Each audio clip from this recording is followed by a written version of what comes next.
All right, I'm going to call this meeting to order at 5 p.m. Roll call, Amanda Buchanan, I'm here. Maria Akpara, I'm here. Anita Tucker, Here.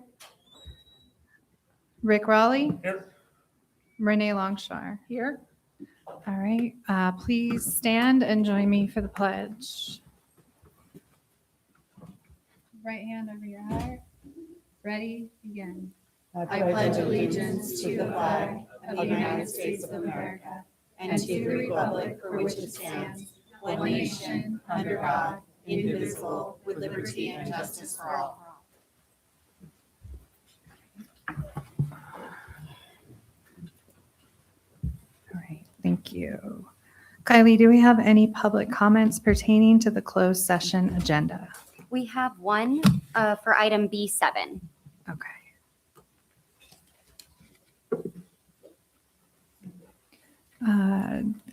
Jenna Cadi Contreras.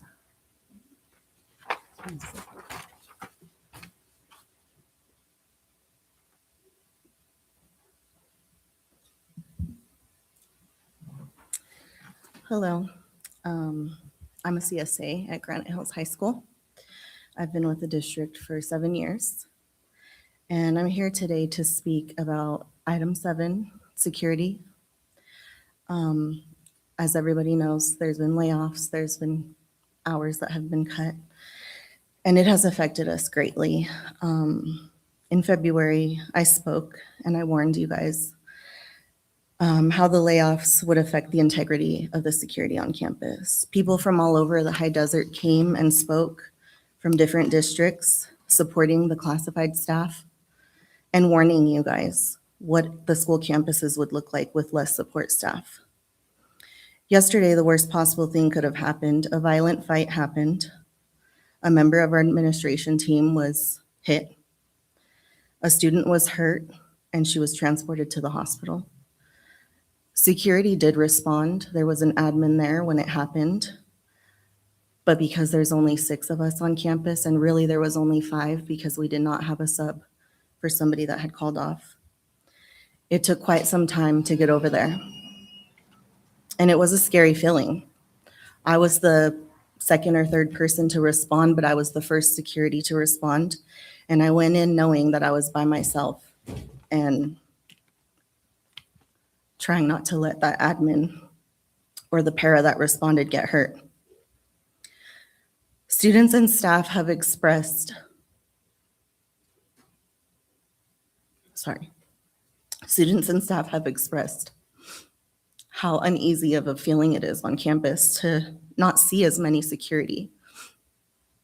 It's a pretty drastic difference of how campus looks in the morning, during passing and lunch, and during the release. At the end of the day, we are lost in a sea of students. Seniority scheduling and bumping are a part of the process. We all understand that. However, the needs of the campus should also be considered and prioritized. The skill set and previous job experience, especially for the CSA at the high school level, need to be considered. We need to feel that members of our security team have the competency, capability, and proper skill set to break up and respond to fights efficiently. I'm asking the board and superintendents to find a way to at least add 1 more CSA to each campus. 8 would be nice, but 7 would be helpful.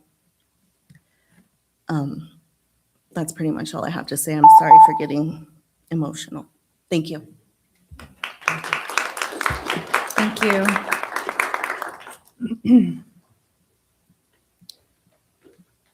Okay, we need to go into closed session to discuss the following. Item 1, conference on litigation. Government Code Section 54956.9A, current litigation, 8 cases. CIVSB 2220303, 2412359, and 2321161. CIVVS 2400289, 2505026, 2506329, 2506282, 2603864. Government Code Section 54954.5C and 54956.9D2 and E1. Conference with legal counsel, anticipated litigation, 3 cases, 2425-01, 2526-01, and 2526-02. Conference with legal counsel, existing litigation, 1 case, Government Code Section 54954.5C and 54956.9D1, CSEA and Chapter 828 versus Apple Valley Unified School District. Government Code Section 54954.4D and 54954.5D. And 54956.95, anticipated litigation, 6 cases. Claimant 1, Lozano Angela. Claimant 2, Lozano Angela. Claimant 3, Rodriguez Stephanie. Claimant 4, Rodriguez Stephanie. Claimant 5, Svedin Sandra. And Claimant 6, Svedin Sandra. Number 2, public employee discipline, dismissal, release, reassignment, transfer, leave, title, certificated, and classified employees. Item 3, public employee appointment, resignation, retirement, reduction, title, certificated, and classified employees. Item 4, conference with labor negotiator, agency negotiator Jeremiah Harrison, employee organization, Apple Valley Unified Teachers Association. Item 5, conference with labor negotiator, agency negotiator Kristen Dupree, employee organization, California School Employees Association. Item 6, conference with real property negotiator, Government Code 54956.8. A, negotiation parties, Matthew Schulenberg, Apple Valley Unified School District. Number 7, security matters, Government Code Section 54957, consultation with Apple Valley Unified School District Chief of Police. And item 8, pupil personnel, annual review case AR number 1, 2627. Can I get a motion to go into closed session? So moved. Second. Thank you. We will be taking a vote via roll call. Mrs. Longshore? Aye. Mr. Raleigh? Aye. Excuse me, aye. Mrs. Tucker? Aye. Ms. Akpara? Aye. And Mrs. Buchanan? Aye. The time is now 5:07 PM.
to Barstow. That was All right, I'm going to call this meeting to order at 7 PM. Roll call, Amanda Buchanan, I'm here. Maria Akpara. I'm here. Anita Tucker. Here. Rick Raleigh. Here. And Renee Longshore. Here. All right. Anita, would you lead us in the pledge? Yes. Hand over heart, ready, begin. I pledge allegiance to the flag of the United States of America and to the republic for which it stands, one nation, under God, indivisible, with liberty and justice for all. All right, thank you. The clerk will read out any action taken in closed session.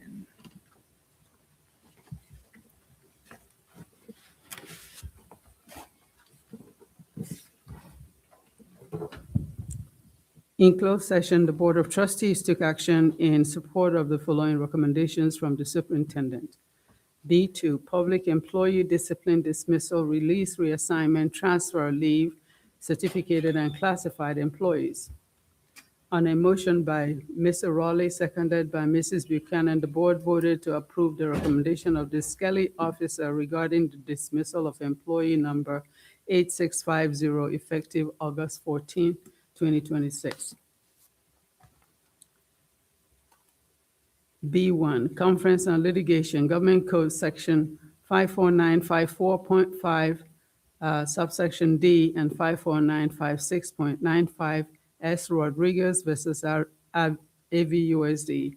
On a motion by Tucker, seconded by Raleigh, the board voted unanimously to deny the amended claim dated July 21st, 2026 of Stephanie Rodriguez.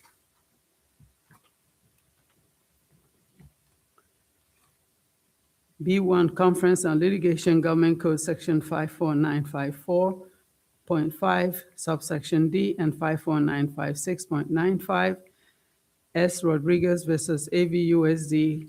On a motion by Mrs. Longshore, seconded by Mr. Raleigh, the board voted unanimously to deny the claim dated July 9, 2026 of Stephanie Rodriguez. B1, Conference on Litigation, Government Code 54954.5, subsection D, and 54956.95, A. Lozano versus AVUSD. On a motion by Mrs. Longshore, seconded by Mrs. Tucker, the board voted unanimously to deny the claim dated July 8, 2026 of Angela Lozano. B1, Conference on Litigation, Government Code Section 54954.D, subsection D, and 54956.95, A. Lozano versus AVUSD.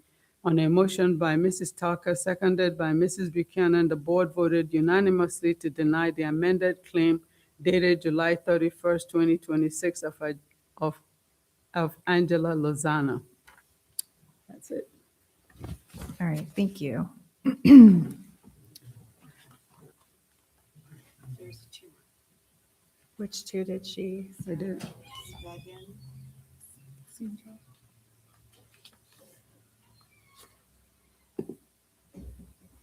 Oh, the two of them, I clipped them together. Government Code Section 54954.5, subsection D, and 54956.95, S. Zvedin versus AVUSD. On a motion by Mrs. Longshore, seconded by Mrs. Tucker, the board voted unanimously to deny the claim dated July 9th, 2026 of Sandra Zvedin.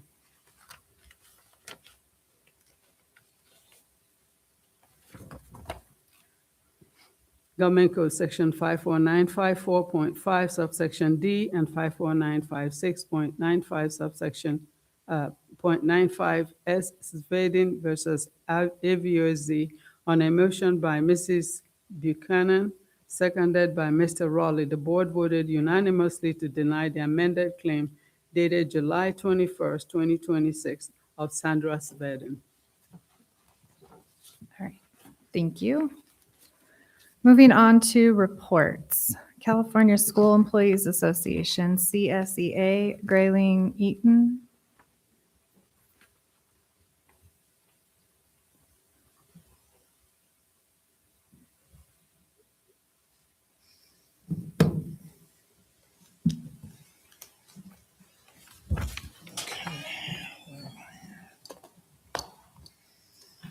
Get my glasses for this.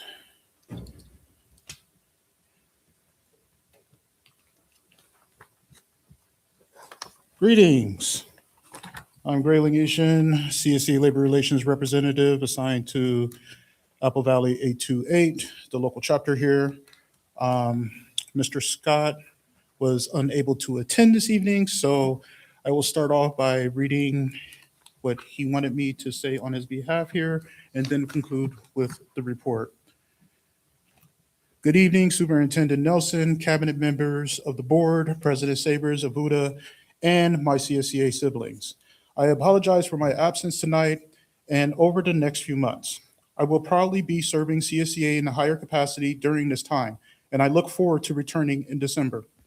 Hopefully with the news that our endorsed candidates have won all 3 seats for election. Nothing personal, but when myself, my members, President Sabers, and her members, our students and members of our community asked you to advocate for us one way, and you chose to vote the exact opposite, you made your priorities clear. When you vote to reduce and force the very employees who hold this district together while refusing to hold management accountable for the decisions that contributed to this situation. You should not be surprised when the people you were elected to represent decide it is time for new leadership. Now, I'm not sure if you are fully aware of this, but because of the decisions you made and approved, students are now getting hurt and suffering the consequences. Yesterday, a fight broke out at Granite Hills High School. The altercation continued for several minutes before it was finally broken up by a female administrator who struggled to gain control of the situation, along with a substitute paraeducator. Why does this matter? Because the staffing cuts you so irresponsibly approved reduced the campus security team at Granite Hills from 10 employees to just 6. That is not enough security personnel to adequately protect our students, our staff, or our school community. Our security team is spread, sticky pages, far too thin. And incidents like yesterday demonstrate exactly what happens when you remove critical positions without adequately considering the real world consequences. These are not just numbers on a spreadsheet, these are people. These are students, our children, and our future, who deserve to attend school in an environment where they can feel safe and secure. When you approved these cuts, you accepted responsibility for the consequences that would follow. Yesterday's incident is one of those consequences. And this is not the only issue we are dealing with. We have already begun looking into the transfer of bargaining work, unreasonable workload burdens, and other concerns resulting from these reductions. The district cannot simultaneously claim that these positions were no longer necessary while continuing to rely on the employees to perform the work those positions previously handled. Our members warned you. We raised concerns. We told you these cuts would have consequences. Now we are seeing those consequences play out in our schools. This is not simply a staffing issue anymore. It is a student safety issue, a workload issue, and an accountability issue. You made the decision to cut these positions. Now you need to take responsibility for what those decisions are doing to our schools, our employees, and most importantly, our students. Back in June, one of you said, you know who you are, you know what's going on in that guy's mind. Well, I'll tell you. First and foremost, what goes on in my mind is serving the Lord, followed by serving my union and my members. Second, I'm trying to figure out how to put the food back on the table and the cash back in my pocket that was taken from me and my family when my hours were reduced. When I leave school, work stays at work.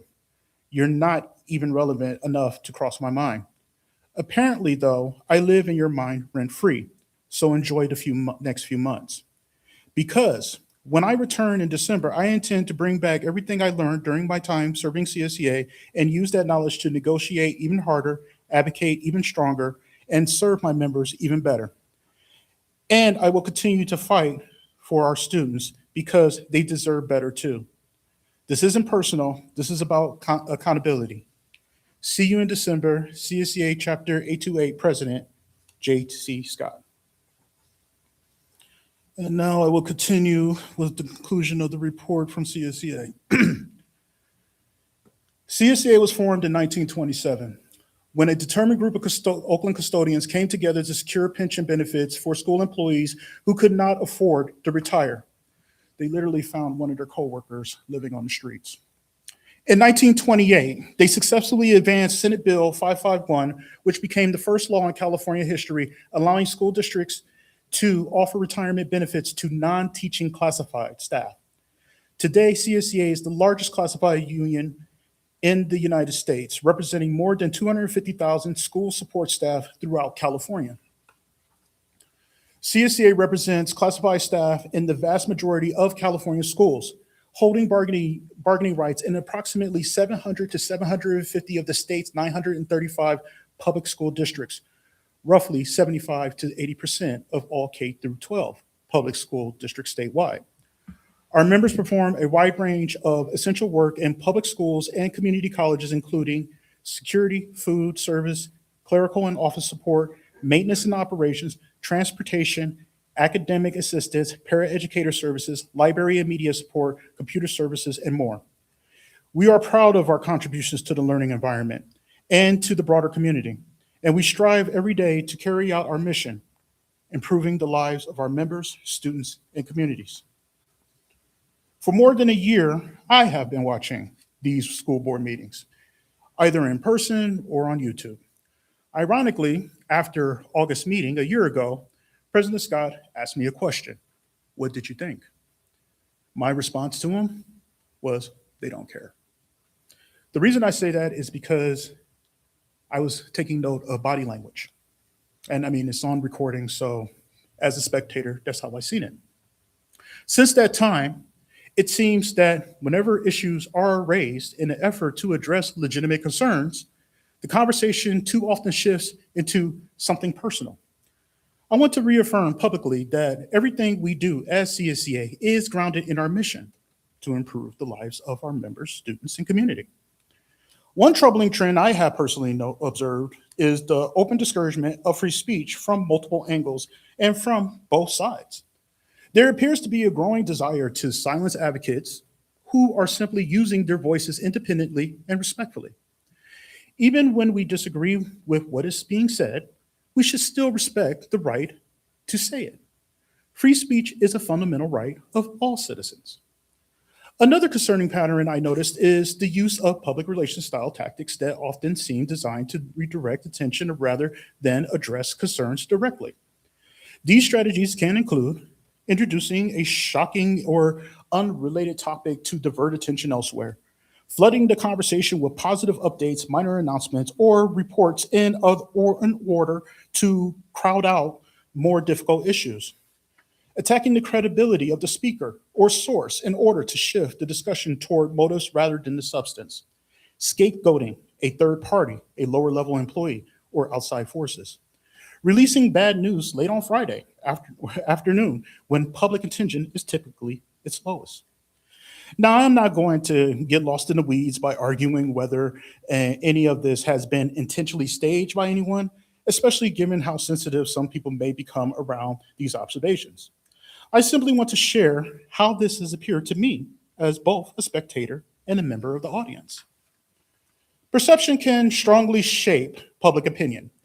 While some may be compelled to rationalize and overlook these patterns, others are more attuned to them and recognize them for what they are. I sincerely hope this is not intentional, because if it is, that would be a irresponsible use of public funds. I have been doing this work for more than 16 years, and I often tell members that while I'm not a fan of political gamemanship, I do understand politics. As a former registered lobbyist when I was a CSEA member, I had the privilege of reviewing legislative agendas approved by our members, putting their goals and aspirations into writing, and advocating for those ideas to become law. What I do not support is the rhetoric and toxicity that too often distract from real solutions and redirect attention toward an us versus them mentality. That mindset creates division, prevents problems from being solved, and often allows them to become even worse. One thing I have observed over the past year is that some of the speakers who have come forward in support of the district and its administration during these difficult times appear to have close personal and professional relationships with those they are defending. I even heard that someone was considering putting administrators' faces on shirts. Frankly, I am glad not to see that, because at that point, it starts to feel excessive. That kind of display is more commonly associated with celebrities, entertainers, and public figures of a very different nature. That said, I do understand that admiration, loyalty, and kinship exist. I do not view that negatively in itself. People are entitled to support those they respect.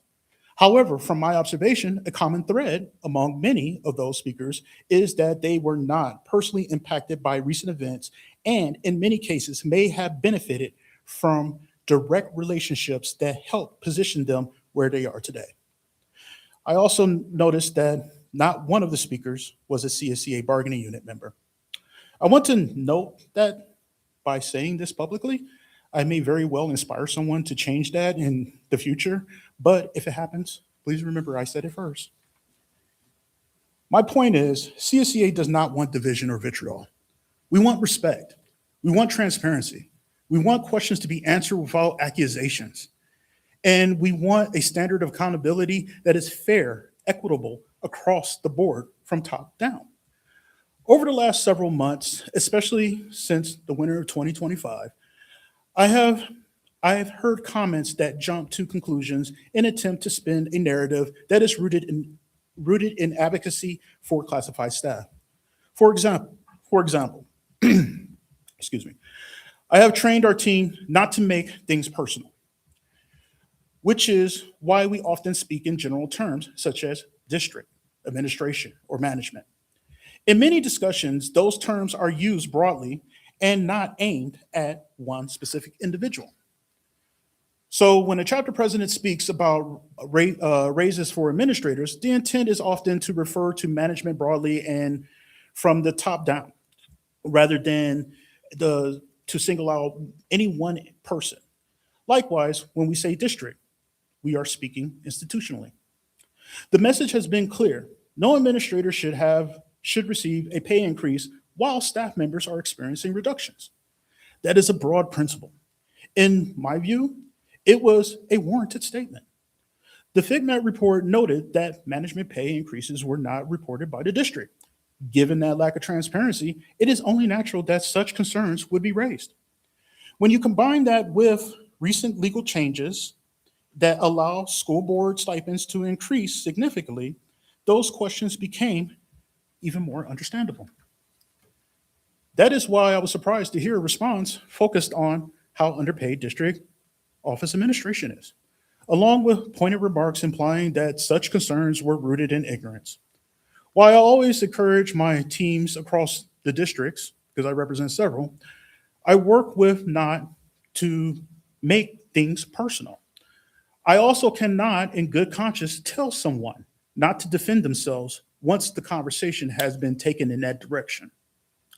So I would simply caution against jumping to conclusions. Instead, we should have honest conversations rather than defaulting to defensive or attacks.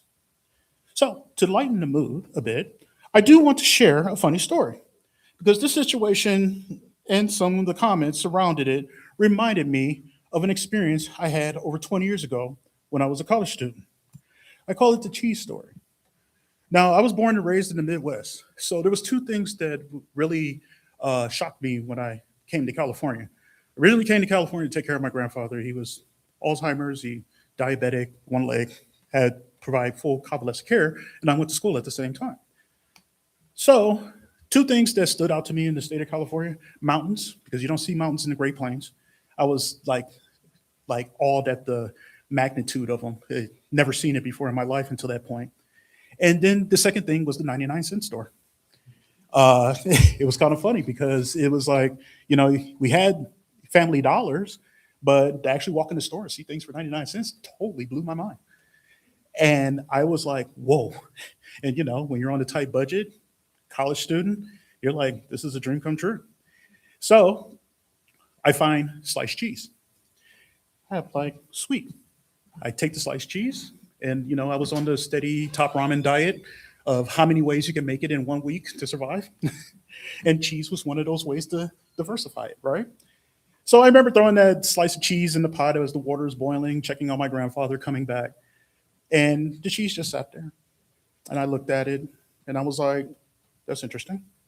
So I went back, and I was like, maybe it needs some little time. I come back, I look at it again, and it's still there whole. Hasn't melted yet. So then I started poking at it. I poked at it, and I poked at it, I poked at it, and it fractured in solid pieces. It refused to melt. I was like, I don't think this is cheese. So, of course, I tossed that out. But the moral of the story is this: just because something is cheaper does not mean it is the best option. True competitiveness often brings diversity in knowledge and experience, and that can be a very positive force in an institution. With that said, I want to walk through a timeline to help make sense of the frustration that union leaders have often expressed, particularly as it relates to the classified reduction in force.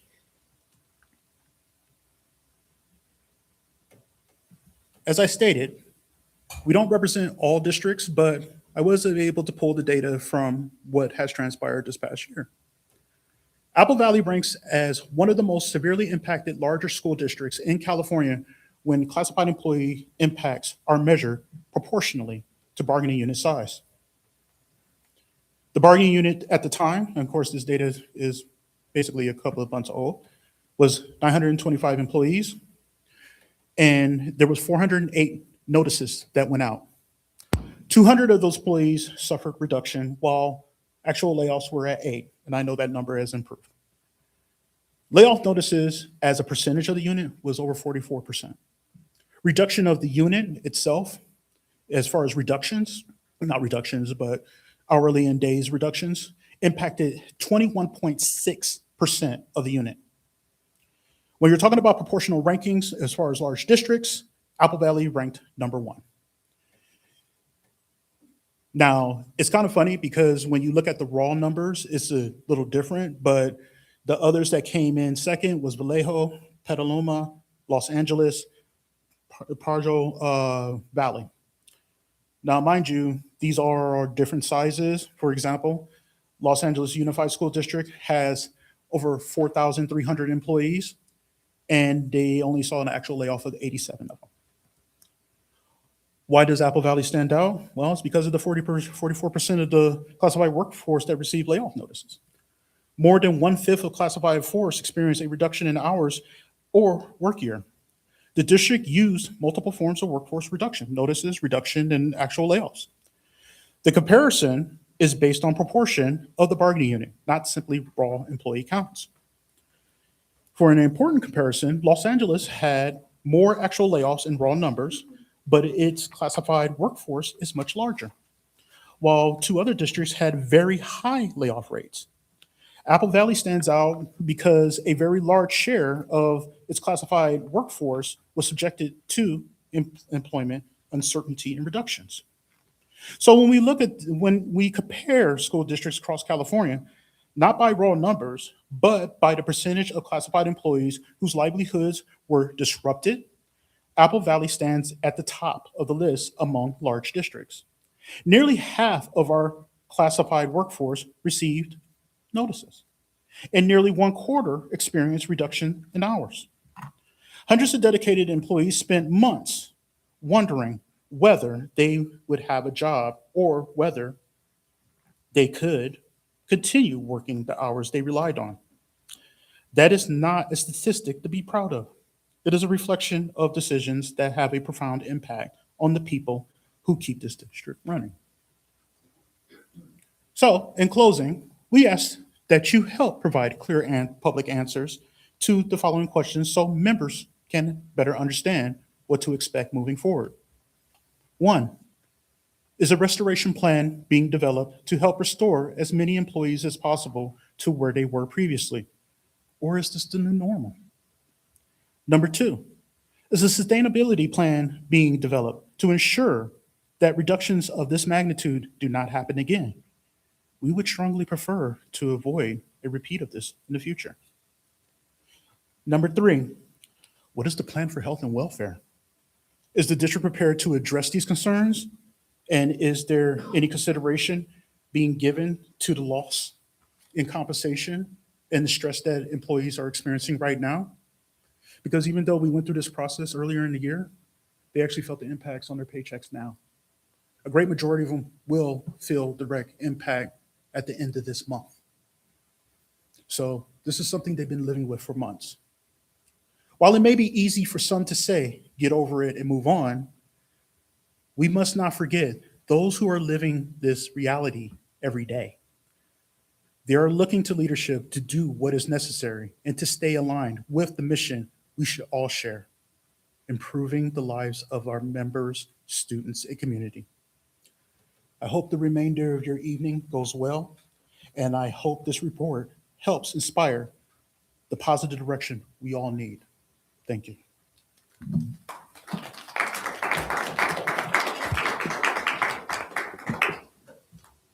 Thank you. Apple Valley Unified Teachers Association, Avuda Karen Sabers. Do we have anybody for her? Okay. All right, moving on to the adoption of the agenda. The board may approve the agenda as is or add and or pull items from the consent agenda for discussion and or action. Can I get a motion? All right. So moved. Okay. Second. Okay. We'll be taking the vote via roll call. Mrs. Longshore? Aye. Mr. Raleigh? Aye. Mrs. Tucker? Aye. Ms. Akpara? Aye. And Ms. Buchanan? Aye. All right, moving on to recognition and presentations. We have a presentation on the California State University San Bernardino Summer Program data. Mr. Schlosser. Thank you, and it's a very brief presentation. I'll apologize in advance. There's not one logo on this slide. It's all words and numbers, so please bear with me. After a question about the Cal State San Bernardino Coyote Prime and Coyote Blue program we were instituting at the end of the year for this summer, we indicated we would bring back some data for this program, so here it is. And so just remembering that Cal State San Bernardino partners with Apple Valley Unified School District in a number of ways. They do a dual enrollment program that operates both during the school year, and then of course that technically is dual enrollment when it's in the summer, even though they're still our students, but they do take those summer courses. There's Instant Admit, which we participate in. We were a pilot district for that. And then summer courses that we talked about. They're also called Coyote Blue, and then Coyote Prime is another kind of part that we'll talk about. So the courses that were offered over the last couple of years, cybersecurity, communications courses, and then in Coyote Prime, they're trying to get prospective students an opportunity to strengthen their basic skills, but also give them an overnight experience in the dorm. So, and this is the participation for last 2 summers ago now, summer of 2025, the Coyote Prime group was, you can see the numbers there. And then there was a separate group that did cybersecurity. It was mostly Granite Hills students. That varies often by where it's offered, right? If it's offered at the campus of Granite Hills students feel more comfortable. If it's offered at Apple Valley High School, they feel more comfortable. One year we've done it here at the district office and no one felt comfortable. So it just happens to be that the totals at the moment are kind of even for the 2 schools over the couple of years we've done it. And so that's where it is at the moment. We don't know whether Cal State will continue this program. It's grant funded. But if they do continue it, we will be at the top of the list because we really think it's great for our students to be able to get that college transcript built, have that experience, and of course, go down to campus and stay in the door. So that's possibly the least dressed up presentation you'll see this year. Even Matt's are better than this in his numbers. At least have some nice things around them. So I'll pause there if there's questions. Well, I'd like to thank you for the time you put into bringing this information to us as a board and the public and understanding programs that are being offered to our kids at our high schools. I did have a couple questions, if I may. For the ELA and math, that's the campus and overnight experience you talked about. Is that a cost that's fully covered for our students? It is. Even the busing to get them down there, if we are able to do that, they've been able to reimburse us for that. So the only cost for the program would be like any air conditioning we're running if we're hosting a course, depending on how that agreement works with Cal State. So no cost to us. Great. And then the dual enrollment, do you have information on how many and which classes are being offered at each of our high school sites? I do. So at Alpha High School, they have 3 courses, 3 total sections. They're running a psychology course that might back up against another course because these courses, remember, are semester at the college level. And then 2 Spanish for professionals courses, a Spanish 3 and a Spanish 4. Granite Hills High School has a large complement of classes, 8 courses, 14 total sections, average class size about 28. And these include things like sequence of English courses, math courses, political science, econ. I have the total list, but a lot of them, it's just math with numbers. And that didn't mean a lot to me. It's like math 1042 and then 143, for example, or 1043. So a large complement of courses at Granite Hills High School. Yes, over double. Thank you. And then as far as the instant admit, how are students selected to participate in that? Students are selected to participate essentially any student who's in the category of either on track, A through G. So their transcript at the moment looks like they've completed those courses with a grade of C or better and are enrolled in the courses they need to finish that. Or they're within 1 or 2. So they could still fix a course by either retaking a course in an after-school setting or improving a grade. And so that is a pretty good sized list that get invited to participate. And Cal State's been very generous. They have told us, if you can get them down here, we'll host them for the instant admit event. Great, thank you. And then one last question, how many students participated last year from each site in the instant admit? So last year, for the number of students who actually went through the steps of being first, eligible, invited, and then got the paperwork turned back in and got on the bus and went down there, there's 48 students from Apple Valley High School and 108 students from Granite Hills. Great, thank you so much. You're welcome.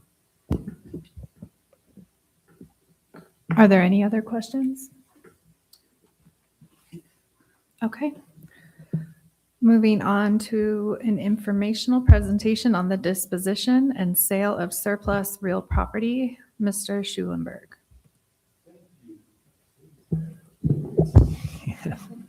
Yeah, I have pretty blue and gray lines on my slides, so I hope that's okay. Based on some questions, I wanted to do a high-level informational presentation only, and this is related to the identification and surplusing of real property. This is not the identification and surplusing of personal property like vehicles, file cabinets, furniture. This is actual real property which can be constituted by either vacant land that the district owns and or a school site that the district owns. So first off, in terms of the high-level overview, first step is to have the real property identified as surplus via the 7-Eleven committee.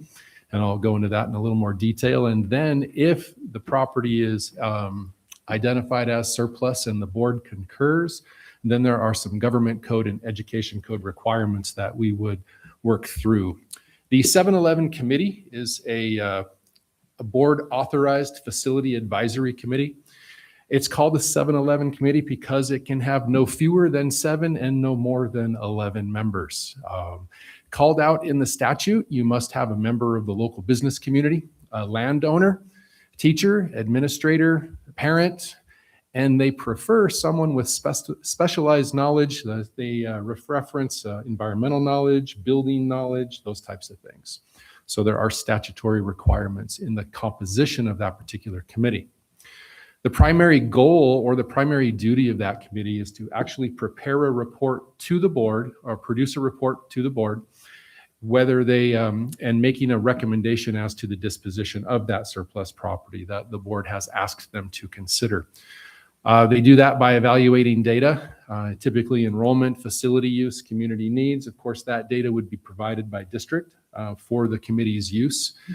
They use that data to develop that recommendation. And then based on that data and that recommendation, they're required to hold community input meetings. They would circulate that information, gather that input. They would make a final determination and of course then submit that report to the governing board. Typically, and this is typical, it's based on local conditions, but 3 to 5 meetings. First time they get together, they get to know each other, they organize, elect a chair, decide how they're going to structure their information gathering, their public meetings. 1 to 3 meetings to gather community input. That depends on the size of the community, I'm sure the property that's being considered. And then of course the final meeting to make their findings and recommendations and produce that report, which then they would provide to the board. They present that report to the board. The board receives that report, and the board, when they receive that report, then can take action to accept the recommendation of the 7-Eleven committee, whatever that recommendation is, or the board can choose not to accept that recommendation. And there's different pathways to follow depending on the board's decision there. If the real property is declared surplus, it's a highly regulated process by government code and education code. Legal assistance is highly recommended to work through this process, so we're following all of the statutory requirements. In the government code, as governed by the State of California Surplus Land Act, which would require us to send out offer letters called a notice of availability. And if anybody responds to those offer letters or that notice of availability, we then are required to enter good faith negotiations. It doesn't mean we have to sell it to them, but we are required to negotiate. And there are some affordability restrictions on buyers depending on the property, depending on the situation. Low-income housing may be a requirement. There's really different things, hence the recommendation to involve legal at every step. Education code requirements, again, we're required to send offer letters, do a public notice, and public bidding process. There is a waiver request to skip that public bidding process, but again, this is a very high-level look.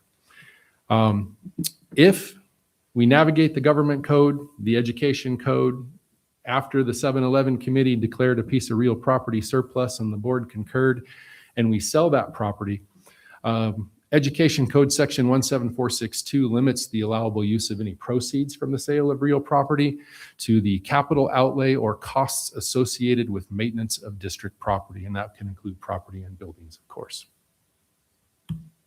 Thank you. Are there any questions? I do have questions. Thank you for that information, Matt. It's Certainly. always great to learn about the process, especially, being new to all of this. So I have some questions that I hope to be able to ask you, and if at any point in time you would like more time, just let me know. So my first question is, at this point in time, are we taking steps to form a 7-Eleven committee? No, we have had no board direction to to proceed with this. And how are the members selected? I know we talked about their qualifications, or we're Mhm. looking for, variance across our community, but how is, like, let's say there's two of the same sort of experience, two people wanting to be on the committee. How is it decided? How are those selected? Well, typically in my research, what districts have done is they have an application and a screening process. So they solicit applications, individuals that meet certain requirements of the statute fill out those applications, and then the district would screen and choose those individuals to meet the statutory requirements. Thank you. And how much time does it typically take to receive feedback from the 7-Eleven committee and proceed through the government education code requirements? If the committee recommends to sell, just typically, how long the process is that? That I wouldn't be able to predict. It's going to depend on the 7-Eleven committee. Once the board approves that committee and the timeline they determine to conduct their meetings and gather that community input. With the 3 to 5 meeting structure, I would imagine there would at least be a couple weeks between each of those meetings. So it may take 2 to 3 months for the 7-Eleven committee to work through its process. This is not a process I've ever worked through, so I am not familiar with that.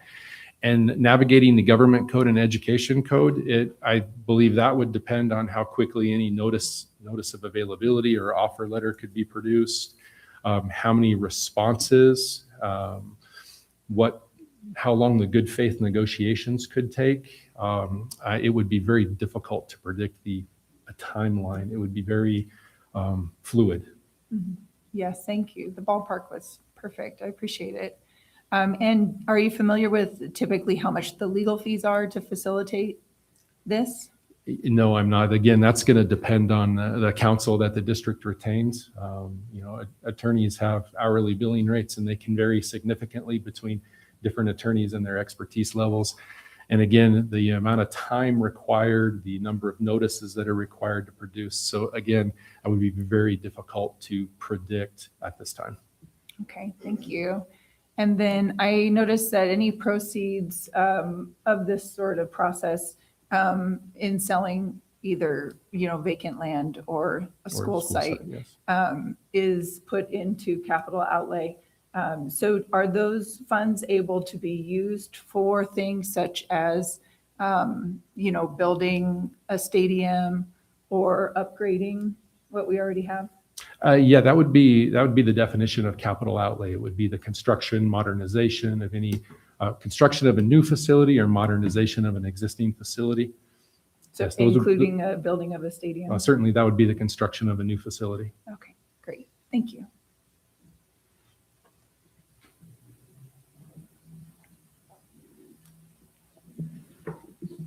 All right, board comments. Renee Longshore.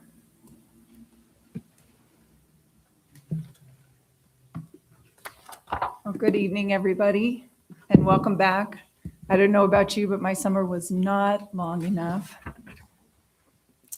But welcome back to our staff, students, and families as we begin the 26-27 school year in AVUSD. I hope your time off was refreshing as you return with excitement and determination for all that we hope to accomplish this year. Thank you to our staff who worked so tirelessly over break to get offices, school sites, and classrooms ready for learning. Kudos to our coaches who have already invested many hours helping athletes prepare for the fall season. I'm thankful for the food services and transportation who work tirelessly to attend to students' needs. Secretaries, custodians, safety coordinators, and administrators, the hands and feet behind the scenes, assuring a safe and welcoming space before students even show up. And our counselors, aides, and teachers who expertly support and direct students as they prepare for their futures. Thank you for all you do. I enjoyed helping out at the backpack distribution event on Friday, July 31st. The joy in seeing students and families receive supplies to begin the school year was delightful. Thanks to Santa Claus Inc., Toys for Tots, and Good 360's generous donations, we were able to offer back-to-school supplies so students could start the year confident and strong.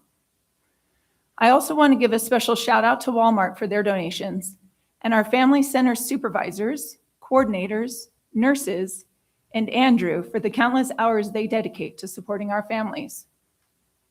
Just this past week, it was hot, but over 160 families were served the first hour as staff and volunteers worked feverishly to meet the needs of our community.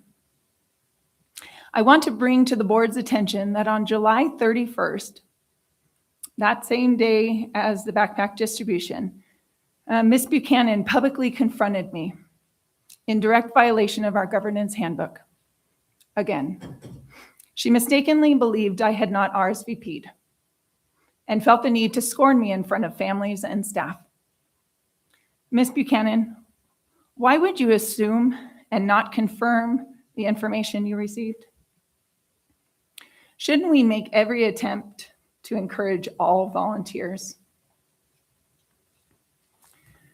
The truth is, I have RSVP'd for all events well in advance since joining this board. I have volunteered time at school sites, the district office, and a myriad of county events. I must now get written permission from the superintendent prior to stepping on school campuses during school hours. But this event was at the district office, the very location we are now. The same location as our food pantry, where I have faithfully served since joining this board 2 years ago.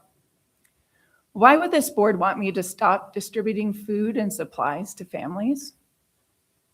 Discouraging me from attending events and training is in direct violation of our governance handbook. So now I ask, how is any of this in the best interest of our students? It's concerning that 3 board members supported a lawyer-spun narrative and have taken steps to punish rather than stand on the side of truth. 2 are up for re-election this fall. They claim I badgered, embarrassed, chastised, attacked, and undermined staff.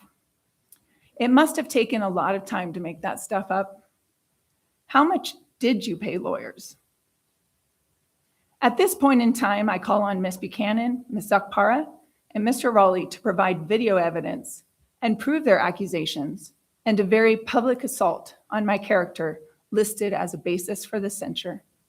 Everything has been taped. Bring it. I invite the public to join us at our next board meeting on September 10th as the board specifically addresses the facts and provides full disclosure of all costs, money, and time associated with the censure.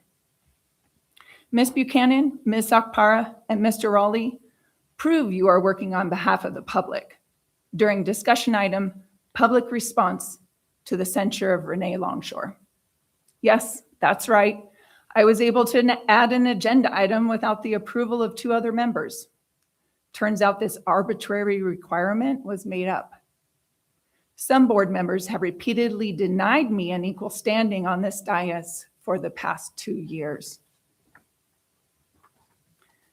According to our governance handbook, you are also allowed to add items by submitting the request in writing at least 1 week prior to any regular meeting of the board, according to Board Bylaw 9322. We all should be here for you. We should establish rules of order so we can work efficiently on behalf of the people we serve. Robert's Rules of Order, Rosenberg's Rules of Order, take your pick. But ignoring our district's problems won't solve them, and we need change. As a board, we went from being asked to fund the building of Granite Hill Stadium to the extreme opposite, needing to cut staff hours and incentivize retirement. Despite enrollment dropping, the board was convinced to retain all staff hired with temporary funds and not offer a raise until told to do so. But the money was there. FICMAT told you, fact-finding showed you, when after offering approximately $9 million, they gave the okay to spend $4 million more. I have been subjected to 3 public records requests, 3 investigations, numerous threats, with demands to hand over data from personal accounts. Much of it is already shared with the district and members of the public. And why did I have to travel to Central California for a master's in governance class on negotiations? Why was I denied the opportunity to pay and attend Footsteps to Freedom with our staff? Why are my emails ignored, shamed, or blasted to all members of this board? Aren't we supposed to be treated equally? Let's talk facts. $15 million that could have been used for the $13.1 million raise long before the many tears shed at this podium by our staff, long before our teachers and counselors voted to strike, long before this board was asked to cut back the hours and insurance of our valued classified staff. We still haven't heard which funds can be used for compensation. It's now August. That's a problem. Good news is enrollment is steady and rising, according to the most recent report. Yep, you heard that right. Declining enrollment 25-26 is now steady and rising. That's what I'm talking about. Contradictory information. Discussion needs to happen. We have real work to do. It matters. Kids matter. As a board, we must find what it takes to lean in, talk, listen, and value each other's input, not discourage it. We can do great things together. Thank you. Mr. Raleigh. Well, welcome back, everybody. Looks like it's going to be another great year. I do miss the kids being here, though. It seems like without them at these board meetings, they're kind of lacking. It's good to be glad to see the kids back and the colors and the voices. So welcome back, everybody. And that's all I have to say. Thank you. Mrs. Tucker. Good evening. I'd also like to welcome everybody back from our far too short summer break. As a teacher, I remember summer as a time to plan, organize, and write lesson plans in preparation for a new school year. As a school secretary, I worked alongside our team to make sure our site was ready to welcome back staff and students. And as an administrator, I spent hours fine-tuning the master schedule and walking the campus to make sure our classrooms and facilities were safe and ready for the first day of school. The first day of school is so important.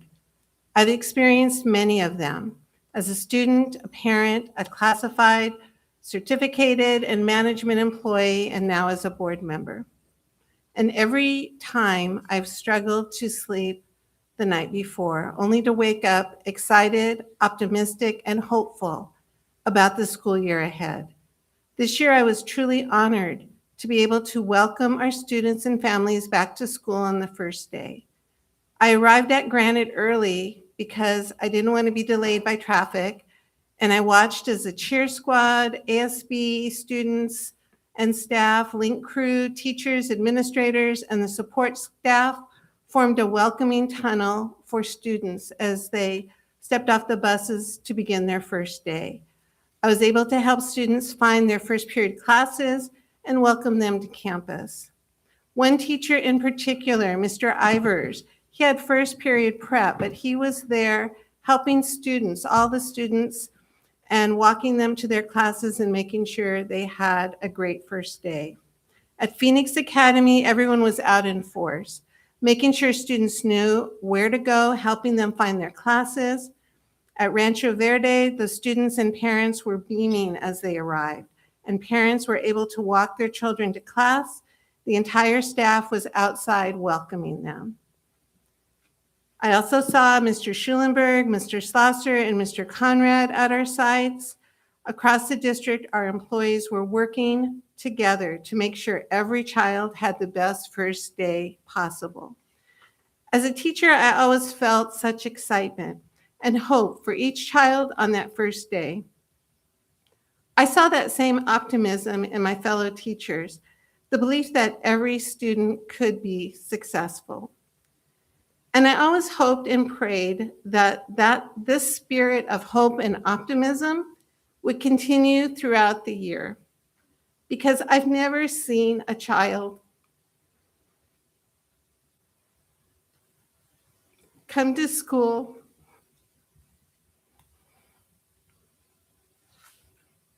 on the first day determined to fail.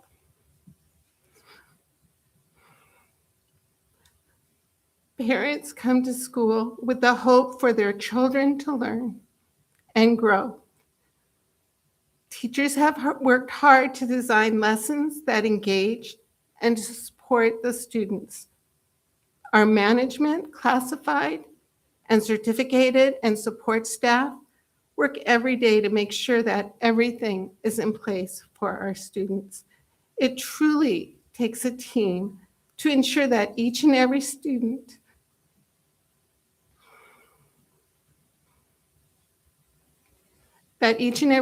has the opportunity to be successful. My hope is, as it is every year, that this year is that the spirit we see on the first day, the excitement, the optimism, and belief in our students continues throughout every day of the school year. I know this year brings changes and challenges, particularly as a result of the changes in our budget.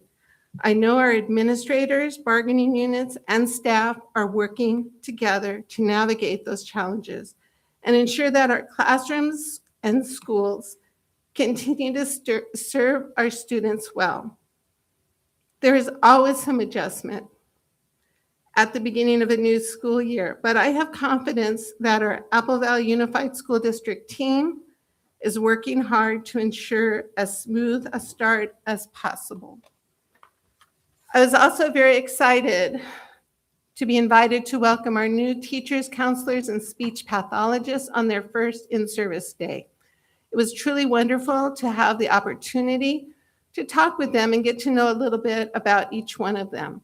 It's always reassuring to see the outstanding people Apple Valley Unified brings into our district to serve the needs of our students. August is National Back to School Month, which is certainly fitting as our students return to classrooms across the district. It's also National Wellness Month, a time to focus on self-care, stress reduction, and healthy habits. Wellness is important for all our students, staff, and families. We want to make sure our schools and programs provide the support our community needs. And just a few days ago, on August 9th, we recognized the International Day of the World's Indigenous Peoples, bringing awareness to the many Indigenous cultures, communities, and rights represented around the world. Finally, as this new school year begins, I hope that we as a board can remain focused on the needs of our students, staff, families, and communities, the people we were elected to serve by the residents of Apple Valley. We have challenges and obstacles ahead of us, and there will undoubtedly be difficult decisions along the way, but I hope that our time, resources, energy, and attention remain focused on what matters most, our students, our staff, and our community. If we can carry with us the same hope, optimism, and excitement that we see on the first day of school, I believe we can make a meaningful difference for our students throughout the entire school year. Thank you. Ms. Zakpara? Good evening, my fellow trustees, and to every single soul who makes this room, this district, who brings the pulse of life as we launch into another crucial academic year. It's not just a formal opening, it's a sacred moment, and my heart is overflowing with gratitude, yes, but also with a fierce, unwavering pride in the incredible people who make this work, this mission, not just special, but profoundly, undeniably worthwhile. Please let this appreciation sink in, because it's coming from a place of deep, honest appreciation and admiration. To our parents, you are the first and the most vital educators. You entrust us with your most precious, most vulnerable treasures, your children. Your daily dedication, the sacrifices you make, the sheer grit it takes to get your kids ready for school and believe in us is the very foundation upon which we build. Thank you, truly from the deepest part of me. To our bus drivers, you are the vanguard. You are the warm smile, the calm voice, the first to witness the spark of our children each morning and their safe passage home each afternoon. You are the steady hands on the wheel and the unsung heroes who bridge our communities with our schools. We see you and we are profoundly grateful. To our teachers, you are nothing short of magicians. You are the alchemists who transform curiosity into understanding, who ignite passion with every lesson. You don't just share knowledge, you share your hearts, your expertise, your unwavering belief in every single student. You see the student's potential long before the student can see it for themselves. You are the incandescent fire in our classrooms, and I honor you, and I honor your tireless dedication. To our support staff, you are the architects of our safe spaces, the weavers of belongings. You create an environment where every child, every staff member feels seen, protected, and valued. You are the quiet strength that allows learning to flourish, the bedrock of our school's very soul. Thank you for making our schools feel like home. To our cafeteria and food service teams, you are the lifeblood of our students' day. You don't just prepare meals, you nourish our future. You face down dietary complexities with unwavering commitment, ensuring that every child has the fuel they need to learn and grow. Your dedication is a testament to your incredible hearts. God bless your tireless efforts. To our groundskeepers and the security staff, you are the guardians of our learning environment. You maintain the physical spaces where growth happens, ensuring they are safe, inviting, and welcoming. You are the silent sentinels who allow curiosity to take root and flourish without fear. And to our central office staff, you have been the engine room through the summer's heat. You have toiled, strategized, and prepared with an intensity that has set the stage for this launch. Your dedication has made this beginning as seamless as possible, and for that, my gratitude is immense. On this opening day, I felt an electrifying surge of joy witnessing our families and students fill our campuses. Oh, if only I could have been in 10 places at once. But the reality is choices had to be made. This year, my guiding star, my absolute non-negotiable principle is to focus on the children. Let's be brutally honest. Education is not for the faint of heart.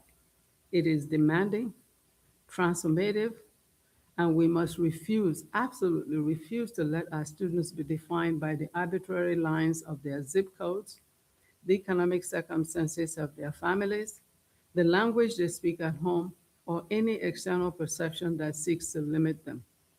My fervent prayer, my driving ambition, is that we cultivate an education that is true beacon of radical inclusivity, where we have the courage and the vision to see the incandescent brilliance within our students long before they can fully see it themselves. My journey in Apple Valley has etched a profound truth into my being, to actively seek out the good in every person, even when the path is challenging, even when it feels impossible. I understand that facts are critical, and how we gather those facts, how we interpret them, matters immensely. But it's also about creating space for that inherent good to blossom, about waking up each day with an unshakable enthusiasm fueled by an unwavering, almost stubborn belief in the boundless potential that resides within each individual and each child. My prayer for this district, for every single person here, is that we live and breathe with unbridled joy, with profound respect, and with an all-consuming, unwavering love for our precious children and their magnificent families. As we stride towards the 2026-2027 school year, please know that I will not stop lifting each school, each educator, each staff member, and every single student and their families in my prayers. I implore my God to surround you with divine protection, to bless you with unwavering health, and to fill your lives with an abundance of all that is good and true. And in the coming weeks and months, I am not just going to visit schools. I'm going to immerse myself. I am committed to spending dedicated time at each school site and critically to understand and support and know what the supporting staff are doing at your schools, because I believe that they are the backbone of our operations. Thank you from the deepest well of my being for your unwavering commitment and for the immeasurable love and trust you so graciously extended to me over these years. Let's get to work. Thank you so much.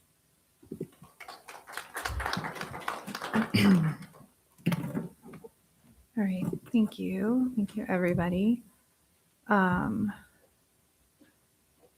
Anita, I do have to point out, my sister would be very upset if I don't. You missed National Middle Child Day yesterday. And for middle children everywhere, you know, that's a big one. It is. Okay, so welcome back. I know everybody has really covered that. I did want to take a moment to go over the executive committee meeting of the SBC SBA. So that was on June 29th. And just go over a couple important dates and things for the board. We did first approve the minutes for the meeting from March 30th. So that was at June 29th. And then we had a presentation by AALRR partner Brooke Romero on SB 707, which I know there's a lot of discussion on that. I do have that PowerPoint if anyone needs that from her. It does say that school districts are not considered special districts under that bill. And then one of the important things that she did point out was that if any one of us on the board were participating remotely for a meeting, then we would need to offer the teleconference to the public, but otherwise we would not need that option available. And then I do have the presentation slides if superintendent's office needs a copy at all. So it's from AALRR. We also went over the fall joint event, which is the one, if you guys recall, that we hosted, I think, the last 2 years, possibly more, with the Riverside County. But this year, as of June 29th, it is supposed to be hosted by RCOE. So it will be on October 19th, 2026. And I did let Mrs. Tucker know on that day to save the date, because that would be when you would go down for the county committee elections before the actual event. The pre-conference will most likely be on Title IX. It was originally going to be on conflict of interest and Form 700, but because there are so many other trainings on that going on in the fall, including one the day before AEC, it was determined that Title IX would probably be a better fit there. There's also going to be some other trainings. The Brown Act training that the county likes to do in September was switched, I believe, to November, because it just seemed like it would make more sense for that to occur after the election. And then we did have a fantastic conversation workshop with former Superintendent Dick Bray. And we just went over all of our current bylaws for SBCSBA vision and then the mission statement.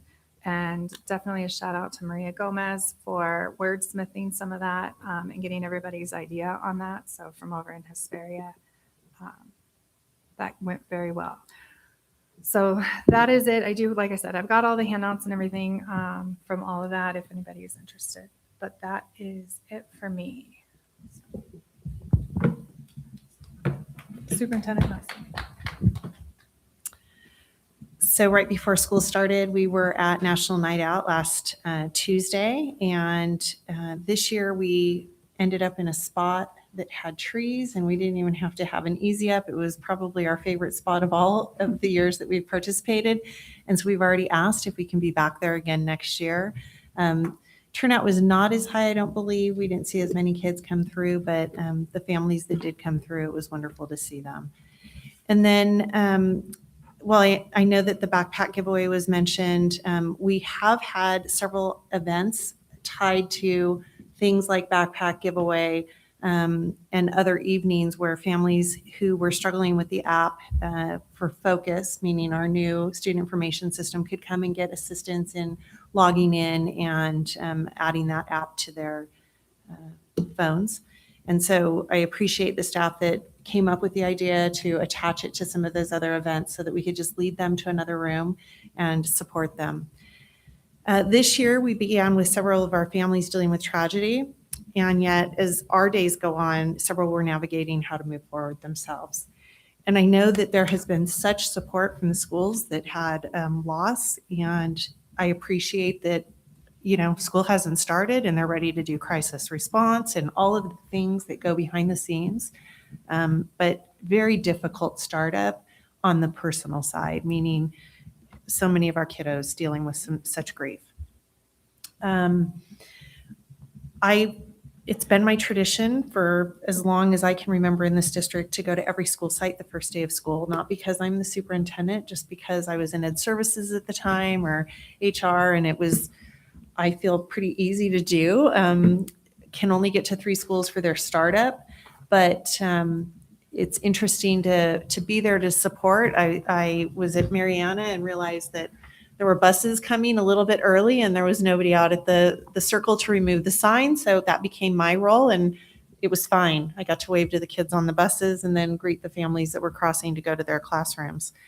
But I think my favorite part of the day is getting to see the joy of the students. And while there's a lot of tears, I did report to the board that the tears weren't all the students. Mostly it's the parents, mostly the TK and kindergarten parents. And I did tell one TK parent that it was just their prep because this too would go very quickly and that someday they might be dropping their child off at their first apartment or their first dorm and those tears would flow again. And the parent looked at me and she says, "This is too soon to talk about this." But she did dry up the tears a little bit, realizing that. The last week, I've spent time going to each new teacher's classroom. I had indicated to them at the new teacher startup that I would come by. We provide to them a book called Mrs. Spritzer's Garden, which is truly about, it's a children's book. So it feels odd walking on a high school campus. I'm looking at both Adam and Brian, but we did it and go to each of their classrooms because the children's book is about tending and caring for a garden. Of course, Mrs. Spritzer really is a teacher. That's what the end of the book is about. And as a teacher, she cares and creates a beautiful garden of different flowers. So as you guys referred to blooming and students being different and supporting them, it aligns directly with this symbol. And not unlike Classroom of Students, over the course of the year, they bloom and grow. And so even our high school teachers said to me, oh, one of them said, "I'm going to read it to my class." And I said, please don't. But keep it in mind as you tend these kids and nurture and support them. I have 2 to go back to because they were not in their classrooms when I arrived, and one was actually absent that day. So I left it at the desk and with a note. And then there were a few that I missed from last year because they were late hires, and we took care of them as well. SB 707. Thanks for bringing it up. I know there's been a lot on social media recently about SB 707 and other boards or councils. And we are not held accountable to all of the pieces that 707 has. And so I'd love to have the slide show you have. We have several documents as well that we can share out. Our policies have been updated with any of the implications that have to do with our board, and those were brought last year. And then finally, the High Desert Community Foundation will cease to exist at the end of the fiscal year for them, I believe is in July 1. The Community Foundation has been our fiscal sponsor for a district foundation. The district foundation was developed by Mr. Hogerman many years ago, prior to us having really robust family centers. And the goal there was to have people be able to donate as employees in the district or community members to help support families that had needs of shoes and clothing and the different things that now our family centers provide. We did utilize the foundation back last year when we had an employee pass away to set up a way to contribute to what her cause would have been, having to do with our special needs students. That said, we can go out and look for another fiscal sponsor. However, we were blessed over the last many years having the High Desert Community Foundation because their percentage that they retain for being that fiscal sponsor was very low. I remember at the time, Mr. Hogerman setting this foundation up, that he did do the background of setting our own foundation up. And at the time, many of the nonprofits were utilizing High Desert Community Foundation. And so I think we're looking now at what would it be to do our own. And the group has some support in order for us to transition if that's what we choose to do. I certainly will bring back to the board the different options that we have. One obviously is another fiscal sponsor with a higher rate of charge. And then the other is to dismantle any of the funding as it currently exists and figure out where it would go as another nonprofit. And the third option would be to create our own nonprofit that would have its own separate board, and then have the fiscal sponsor be the school district and do the similar to the other, what we were doing with the foundation. So more to come. The meeting was just the week before school started, with them explaining to us what the processes were and how soon we would need to transfer money. As a district, we can open an account, money can be moved there. We just cannot utilize it until a nonprofit would be formally set up. So I just wanted you to have awareness. Thank you.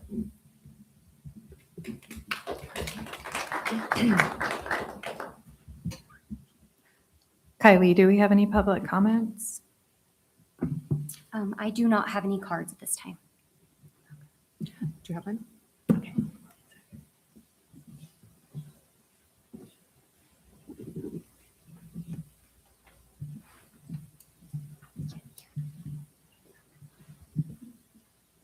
All right, and this is Stephanie Villalobos. Okay. Stephanie Villalobos. I'm a parent of a child that attends Rancho Verde Elementary. Sorry. I have already issues and trust issues with this school regarding incidents that happened last school semester. Last school year, I'm so sorry. Yeah. Last school year, I already had issues with this school, with my child's safety and well-being, with trusting them with that. This year, the first day of school, August 6th, made that trust go completely away. I now have anxiety every day since the first day of school. I watch the clock to make sure I know my child is going to be home safely. On the first day of school, August 6th, Rancho Verde Elementary failed me and my daughter. Due to lack of communication amongst the staff and negligence of the staff on that campus, my daughter was led off campus by an aide across the street, and the aides across the street failed to watch her and verify with a 6-year-old her pickup location. My daughter walked over a mile by herself in over 100-degree weather. She has never walked home before. She's 6. She crossed, I don't know if you guys are aware, but Ramona, that big street, there's no stop signs, there's nothing. She crossed that street on her own, which we all know cars are speeding in all directions. She walked and was approached not once, but twice by complete strangers. One who gave her a juice and another who actually picked her up. She made it so far that 2 sets of strangers approached her. Unlike what the school tried to downplay in saying that it was a family from the school that picked her up. That was not right. That was a lie. It was 2 ladies who had no elementary kids in the car who had happened to pass by at the right time. Thank God for them, because thank God it wasn't somebody from this list, which was the Megan's Law list. And my daughter walked past a couple of these houses. My daughter could have been hit by a car, fainted from heat exhaustion, attacked by dogs, coyotes, or even worse, gotten a ride from the person because she's innocent. So she sees no bad in people. All these things while her aunt was at the pickup line, trusted the school that the school would have her. She was so close to being an Amber Alert, all while I was on the phone with staff at the school, being told that my child was safe on campus. So my question is, what actions are gonna be taken? What are the consequences that are gonna be taken? Is there going to be training regarding this? What safety measures are going to be taken? Because there was lack of communication. And I'm not going to let this go. I will not let this go, because that could have been the last day I would have seen my daughter if it went a complete different way.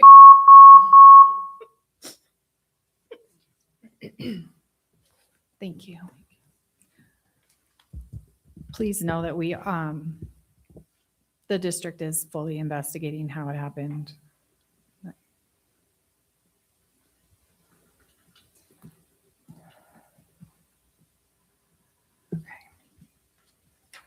We are on I, discussion action.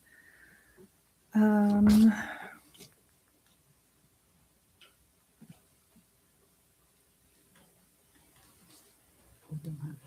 you have that one? No, we don't have any administrative hearing. That's special ed. Okay, so we're gonna do approve the recommendation of the administrative hearing chairperson, effective immediately. So approve the recommendation of the administrative hearing chairperson, effective immediately. I'm sorry, it's written twice in a row. Annual review case AR number 1, 2026-27. Can I get a motion to approve? So moved. Second. All right, we'll be taking the vote via roll call. Mrs. Longshore? Aye. Mr. Raleigh? Aye. Mrs. Tucker? Aye. Ms. Akpara? Aye. And Mrs. Buchanan, aye. Number 2, approve the adoption of the Declaration of Need for Fully Qualified Educators. I will make the motion. Can I get a second? I'll second it. All right, and then discussion. Ms. Akpara, did you? Yeah, I have a question on that. We are having a need for fully qualified educators. So the question that I have are those positions, because I see it on the list, are those the positions that we lost on the RIF, or are these new positions? The The positions, I know we do have, you'll see later the HR report, I know we have one new position coming in. We've created a position this year, special education out at Rancho Verde Elementary. The need for highly qualified, really the two main categories that falls into at this time are designated subject employees that have their preliminary credential. Their credentials work a little different in that the EL authorization isn't bestowed upon them until they get to that clear credential, where our general single subject, our multi-subject, their preliminaries cover that. The designated subject, they have to wait for the clear process. So that shows up. We do, however, have some of our special education teachers still needing needing this document in order to teach our students. Okay, the next question I have, and I've already checked on it, but I want to be sure that the public is aware that that the district should be participating in the Teach for California. Correct. Yes, that's the student teacher Student stipend. teacher side of it. And the goal is so that our student teachers don't see a need to rush off to go get a second job when they are doing student teaching, and to be able to attend meetings that the schools are offering at the end of the day or early in the morning, because of the fact that they no longer have a need to chase after another set of funds. Yeah, it's definitely helpful. We all know those who have been through the student teaching model, you give to the profession before you're granted the authority to actually be paid for doing it. So, to see our graduates being in their program, doing their student teaching and have the ability to receive a stipend, that is it's not district funds. This is funds coming from the state. They pass through the district. So you may see some budget adjustments. I'm not even pretend to know, but all of a sudden we got 10,000 coming in and 10,000 coming out. It's like, where did that come from? That's where the pass through for those individuals. Thank you. Oh, thank you. If I could just add a little bit to the discussion. As far as attracting and retaining teachers, that will give our teacher pool just a little more experience, a little more certification. So when we're not doing that, that's when we run into these sorts of difficulties where our teachers don't have the necessary certification and we have to apply. 14 positions I see needing CLAD and bilingual authorization. And so we're giving them emergency permit. 14 and 8 of those are SPED teachers working directly with some of our most at need students. So I did want to point that out. And, hopefully we can get to a more stable place soon. Thank you. All right, any other discussion? All right, we'll be taking the vote via roll call. Mrs. Longshore? Aye. Mr. Raleigh? Aye. Mrs. Tucker? Aye. Ms. Akpara? Aye. Mrs. Buchanan? Aye. Number 3, approve the certificated and classified personnel actions as listed. All right, I'll make the motion. Second. Any discussion? I do have a couple, but I don't know if anybody else does. I'll defer if so. You go first. Okay. I was curious I know we see a list of 16 teachers that we're looking to approve tonight. Same time last year was 28 teachers. So the 28 was with our incentive for retirement, 16 is this year coming in. I was curious, I know, Mr. Conrad, you were very good at putting down the subject and the site for those teachers in the past. Is there a way we could continue to get that information as a board? Yeah, I'm sure yes, there's definitely a way I can get you the information. Part of the rationale behind that is when we talked about this before to go to this model, if you take board action, for example, on an employee that comes in to teach special education at Rancho Verde, and it articulates on here that what you took action said special education Rancho Verde, But then because of overflow or student migration or whatever, the next year we have moved that employee to Sycamore Rocks. We would have to amend prior board action in order to do that. And you can see like this 20-some page report here wouldn't include that. That's all transfer language, transfer protocols are governed by the CBAs that you already approve as a board. So the decision was to go this route. It's not to say that I'm want to withhold that from you. I can happily, where did this teacher go? Where did that teacher go? I can say all that. My preference, I think, for the system, and until I get, unless you desire something different, would make that a separate communication so that the board action would still allow a teacher to move from one school to the next without amending board action. I don't know if that makes sense. Ms. Longshore, are you asking for the new teachers and which sites they're at? Yes, so just, I guess as a board member, just to be knowledgeable about, those subjects and sites. of people Absolutely, we're I hiring. can provide those in an email to the board so that they have them. Great, thank you. And I noticed a new teacher position, there's a new position. What determined this need? I know last year we established a new teacher position at this time also. I was just curious. This is, I think, again, one thing that we're still experiencing as a system is the increase in the service needs of our special education students. And this is the addition of a special education teacher to Rancho Verde. When we ended the year last year, I think Rancho Verde at the time was with 2 teachers with well over 30 on their caseload. This adds a third to make it more realistic and practical for those students and those teachers.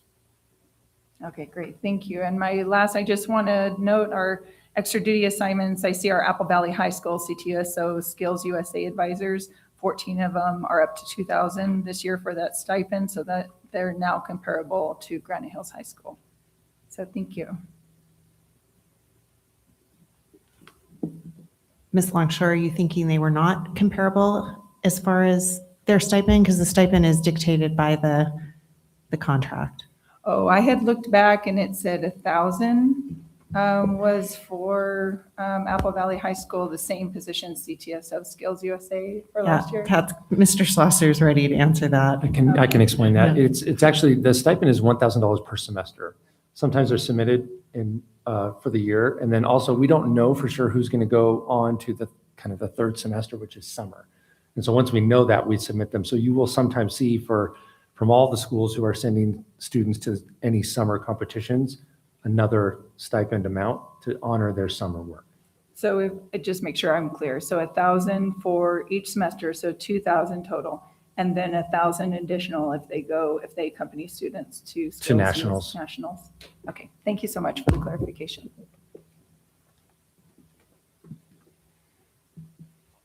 Okay, we will be taking the vote via roll call. Mrs. Longshore. Aye. Mr. Raleigh. Aye. Mrs. Tucker. Aye. Ms. Akpara. Aye. And Mrs. Buchanan, aye.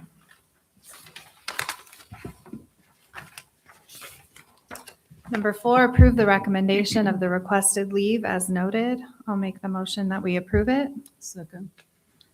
Any discussion? All right, we'll be taking the vote via roll call. Mrs. Longshore. Aye. Mr. Raleigh. Aye. Mrs. Tucker. Aye. Ms. Akpara. Aye. And Mrs. Buchanan, aye. All right, the consent agenda. It is recommended that the Board of Trustees consider approving a number of agenda items as a consent list. Consent items are routine in nature and can be enacted in one motion without further discussion. This procedure conserves meeting time for a full discussion on significant issues. Currently, the consent items to be approved in one motion are 1 through 41. Can I get a motion? I move for approval. All right, and I'll second. Any discussion? Okay, we'll take the vote via roll call. Mrs. Longshore? So just for clarification, as far as polling, it comes after the vote? No, we already passed that point. Okay, so for the consent agenda items, can we poll? We already have a motion and a second. Okay, then I'd like to make a motion to return to the consent agenda so we can pull items for discussion. Yeah, I understand, but we have a motion and a second to approve the consent agenda. Mhm. So we don't need to return to it because we're on it. Okay, so we're not going to be able to discuss items? This is the time for discussion? Oh, okay. After we vote to approve it? No. We get a motion and then we get a second and then we hold discussion. Okay, Do you have discussion? yes. Okay. Okay, so could we discuss item 3, 4, 15, 18, 21, and 22? Can you go back again, read that again? 3, 4, 15, 18, 21, and 22?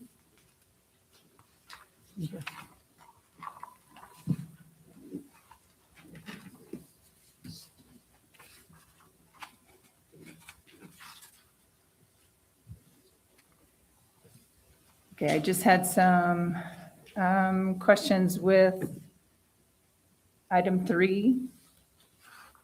We have the agreement services, agreement for services beginning in 24-25, $3,000 for the SBC Superintendent of Schools, Superintendent Evaluation Model Process, advising, coaching, and mentoring to provide periodic informal evaluation, annual formal evaluation of the superintendent. And I just had a question on that. Is this our work with Ms. Jan Gonzalez? It has been the work with Jan Gonzalez in the past. She has retired, and so Martin Rex Sigorian is the person that will likely replace her as that facilitator. Okay, thank you. So do we want to move to approve that? And then before I move on to my next item? We can't move to approve it because we already have a motion and a second on the whole consent agenda, but you're welcome to discuss the next item that you wanted to. Okay, so on J4, I would like to make a motion to amend item 4, approving the minutes of May 21st board meeting. As I was looking to what was stated here, it talks about that we had moved forward to amend the minutes, this board voted on it. And then it was to be brought back to the board for approval. I believe the only thing we voted to move forward with was amending the minutes. So I was wondering if we could consider the fact that, seriously, I'm like, wait, I'm trying to recall, and I went back to the video and I looked at it and I reviewed it, and in fact, it did say that the discussion at 3:09:29, we voted to amend the minutes, and at 3:19:36 through 47, Ms. Buchanan, you clarified the vote was for the amendment, not for the approval of the minutes. So what I would like to do at this time is I would like to propose a secondary motion to the motion on the table and move to table this consent agenda item number 4 until the amended minutes can be brought back for board approval at our next meeting. So you are wanting to table it to the next meeting to make sure that we have the minutes to review and then approve. Yes. I can second that. Okay. If the consent agenda vote fails, then yes, we can do that. Well, the point of the secondary or subsidiary motion is to make motion on something that's already on the table. So and I'm then sure be you able to work understand backwards. procedure. Mhm. And because this was not polled in time, like before, there was a motion and a second, then we vote on the consent agenda. That is what's on the table right now, The motion and the second opens it for discussion, correct? and then subsidiary or secondary motions can be made and should be honored and voted upon before we move back to the original. Okay.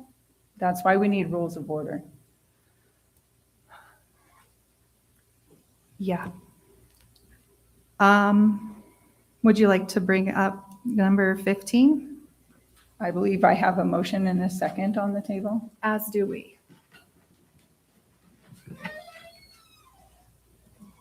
So is there any more discussion on the consent agenda? I don't understand, Ms. Buchanan, why you're trying to press forward when there's Because I'm obvious trying to follow misinformation the here. procedure. No, there's misinformation here, and I'm trying to help Okay. correct it, and you're bulldozing over me. What exactly is this amendment that you wanted to that? Like, what was the amendment that was approved? This was the amendment to the minutes where we discussed doing a secondary motion or subsidiary motion, and I had a second on the table twice. And what was your amendment? To include those in the minute, that there was this secondary motion on the table, it was seconded, and then you refused to pull a vote for it even when I requested it. Why we're I here. think I would like to just step in for Kylie on this. Why are you We- stepping in for Kylie? I need clarification on that. I'm stepping in to try to clarify why the minutes say what they do. The board amended, and the statement was you voted to amend the minutes without specificity of what the amendment was going to be. In fact, what was stated was you would send those to Kylie. Under for her role in taking minutes, she can't accept something, nor was it sent to her later. I'll clarify that. It was not sent. She can't amend the minutes from a single board member to her to amend those minutes when the board has to make the decision as to whether amend it with that specificity. And so if there's a move to bring it back, I would ask that it take two board meetings to do so, meaning it would come back as the minutes currently, and then have the board have a discussion about how they want to amend it with specificity and take a vote on that amendment. Okay, I just want to clarify. I never said I was going to send it to Kylie. I said I'd be happy to sit down if that would help, but I was never contacted on that. I also want to point out that the board moved and voted to amend the minutes. So what this is saying is we already have amended minutes. All I'm asking is so that the board can review them and approve them, as is our standard procedure. Right now, we're being told that they were amended, but as a board, we have not looked at them and approved them yet. So that's what I am requesting. I understand. She's reflecting what was stated during the board meeting, that an action was taken on. And the sitting down with her after the fact to clarify how you want them amended does not meet the requirement for a set of minutes from a board meeting. It has to be in this room that is part of the recording so that she has something to go back to. As a board of 5 would have to make that decision. Absolutely. Okay, so Which we that's did. all I was asking for. You made the decision to amend. There was no specificity to that amendment. There was, if you go back to the tape, you can see with the specificity that I offered, you can see this board taking a vote on it to amend it. And then we have not been shown the minutes in order to approve the minutes. So what I'm doing here is I'm trying to make sure that we see the minutes and approve the minutes, because we've not had a chance to see or consider approving the amended minutes. That's what I'm asking here for. That is it. So in reality, what you're asking is that we should have two board meetings in order to approve the minutes. Is that what you're saying? Because we're going to have to see it at the one board meeting and approve it in that board meeting, read it in that board meeting, and then we'll come back and approve it. Is that what No. you're trying to say? Because I'm trying to have an understanding. Are we having it twice? I see that we are bogged down on the detail right now. And the detail we're bogged down on is, you had information or you had something you wanted to include in the minutes, but you didn't have the opportunity to include it in that minutes. And so I don't know if you sent it to the central office for them to add it, But technically, for anything to be added to anything that we have done has to be done while we are here. Yes, It I wouldn't be stated, done like, all of a sudden you send a memo and say, add this to this, because we were not party to it. So what we're trying to get to is, should we hold off on your information until we have opportunity as a body to make a decision? Because until we make that decision, it cannot be modified, because the body has to make the decision. yes, and as a body, we did make a decision to amend the minutes. I did give the wording and what I was moving to amend. I did provide that, and we all voted on it. We passed it. What I'm saying is, we've not seen the minutes amended in order to approve them. So that's what I'm asking at this point, is so that we can see the amended minutes and then give approval for them. If I'm looking at what's attached, and I believe this is the part that you're talking about, it says, I'm going to read it. On a motion by Mrs. Renee Longshore, seconded by Mrs. Anita Tucker, vote 3-1. Amanda Buchanan, no. Anita Tucker, aye. Maria Apara, aye. Renee Longshore, aye. Rick Raleigh, absent. The Board of Trustees voted to approve the minutes of the April 2nd, 2026 board meeting with the following amendment, quote, Trustee Longshore moved to amend the April 2nd minutes to include both the secondary motions and their seconds, end quote. According to general parliamentary procedure, there's another quote. President Buchanan determined not to facilitate a vote President Buchanan determined not to facilitate a vote on either of the secondary motions, end quote. Is that? That's the section I'm referring to. So how it says that we voted to amend the minutes and approve the minutes. We never voted to approve the minutes. So all I'm asking for is to bring the minutes forward so the board can review and then approve them. But it says here that the Board of Trustees voted to approve the minutes of April 22nd. Right, and we didn't. With the verbiage that is in quotes. So when something is quoted, it means it came verbatim the way it was said. And it says Trustee Longshore moved to amend the April 2nd minutes to include both the secondary motion and their seconds. So you wanted it in there according to general parliamentary procedure, in quote again. So we had that conversation, and that was what you wanted to be added to it. And it Yes, was. and the board voted to have them amended. What I'm questioning is where it says the board voted to approve the minutes. And we did not vote to approve the minutes. I've gone back and I've looked at the tape. We did not vote to approve the minutes. In fact, at 3:09, we voted to amend them. And then at 3:19, Ms. Buchanan clarified that the vote we were taking was for the amendment, not for the approval of the minutes. So all I'm asking is that we bring the minutes back so the board can look at them, and then if we so choose, then approve the minutes. May I ask a question? Since this was posted this way and the board has them, is there anything else that is wrong with these minutes that you are believing, or anybody else? No, I don't think anything's wrong. What I'm saying is we've not actually had a chance to approve it, and it's saying it was approved. Well, So- because you amended the minutes and the vote, typically the process has been when you amend them and we reflect that amendment, you are approving them as amended.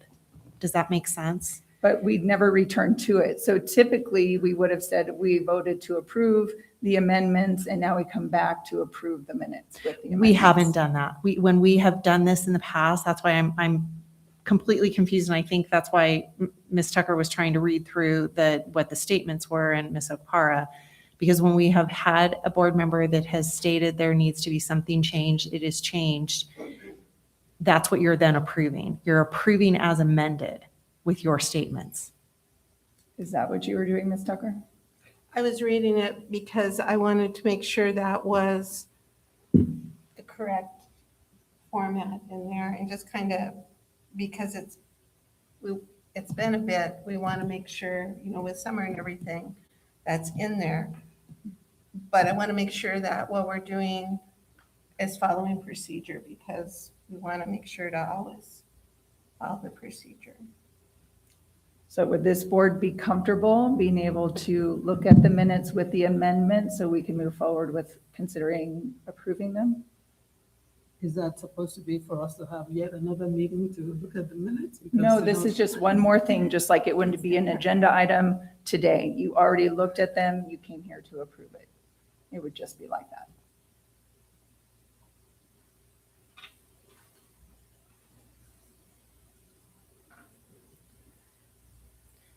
I still am not you took a vote you amended, and when you amended them, then you're approving that amendment. So it means that you are taking those minutes and they've now been adjusted to reflect what has been stated. That's why I asked if there's anything wrong with what you see in the minutes. If there is something No, I that is still, I didn't see them. So I guess that's the.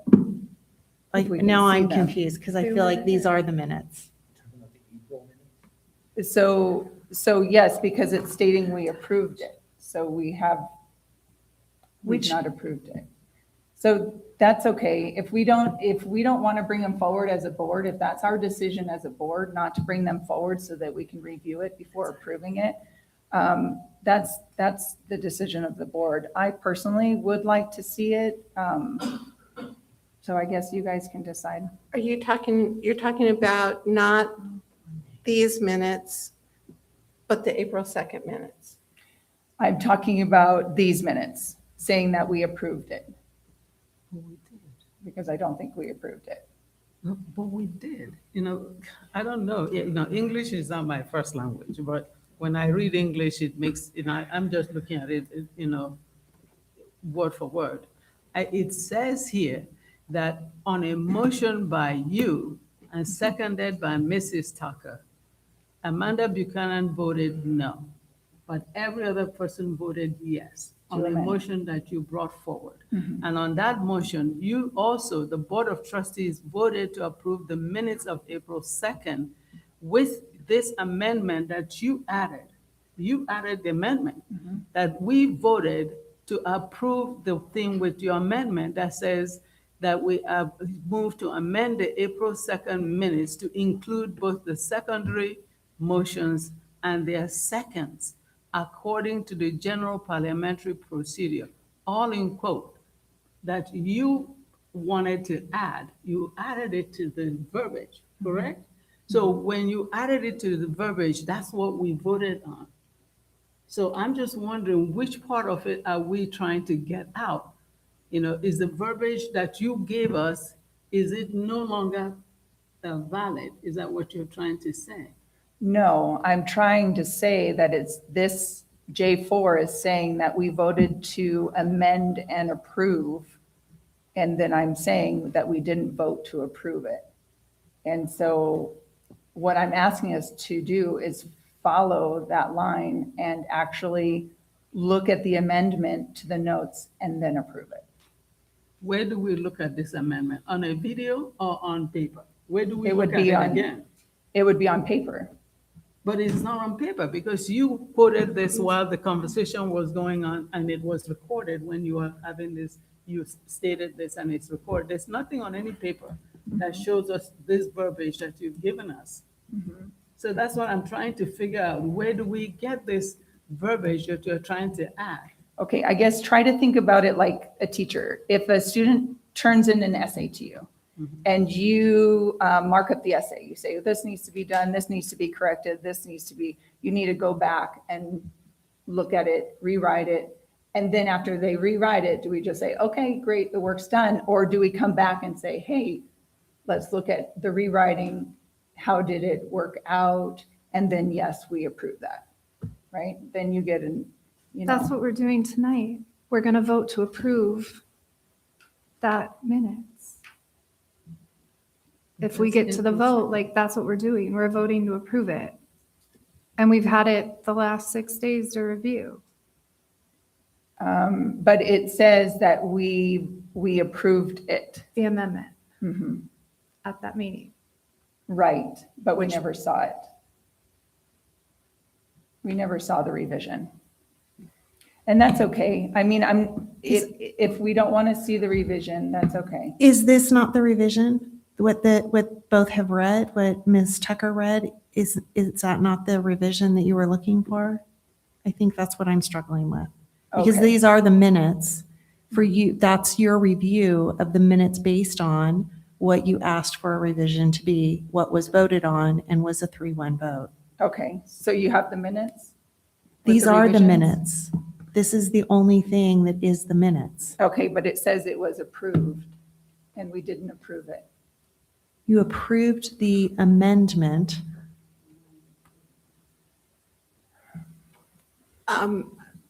Are you wanting to see that the April 2nd minutes have that quoted verbiage? Yes, I would like to see that. But how is that gonna be? Because we've already approved. Yeah, April's. But we didn't approve it. That's what I'm trying to say. We never approved the minutes.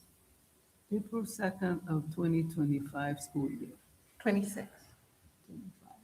This is 26 school year. Can we table this and then, Well, there's, The item that is being looked at right now, that is pulled, J3, I believe, or J4, mhm. is the May 21st meeting. Mhm. So you want to table the May 21st meeting for an amendment on the minutes that are reflected in the April 2nd meeting? The reason why we'd be tabling the May 21st is because it says we approved it. So unless someone can show me that we approved it, that's why I want to table it. Because I don't believe we approved it. And I understand what the board is saying. Well, when we say we voted to accept the amendment, then it's automatically approved. But, We didn't say we accept, we said we approved it. okay, so We then. voted to approve it. if We you- didn't say we accepted it. Right, but if you approve the amendment, then you're saying that automatically means we approved the minutes. So, Okay, so you, But that's this what is- it says. This is my understanding, because I have been sitting on this board for a little longer. When an amendment is sent to us, and you are giving it to us, we are processing it as a body. We are processing, it. And if we agree with that amendment, we put it in the record that we agree, and we vote on it. So we don't have to wait for another board meeting to come back and say, by the way, we agreed on this, now we're going to vote. It's as soon as that information is handed to us and the board has the conversation. I tend to be quiet during the deliberation because my brain is spinning at a different frequency to try and, find the right spot of where this is going. But if we have had the conversation, you brought it forward, you say you disagree with the conversation, you disagree with the information that is presented. You present your point of view. And I'm hoping that all of us keep an open mind to hear your point of view, because I do. So we hear your point of view. If we agree on your point of view, we'll say, yeah, we're gonna make that change. It will be typed in right away because she's typing, because obviously I'm just looking at the system that we've been given. She's typing it. So she types it in and saves it. So next board meeting, now all of that conversation we had the previous board meeting, then has come up as minutes. Right. So we don't have to vote on something that's been given to us, and we had the process, we processed it, we made a decision, and now we're gonna go back and say, no, well, let's go back and now make another processing conversation.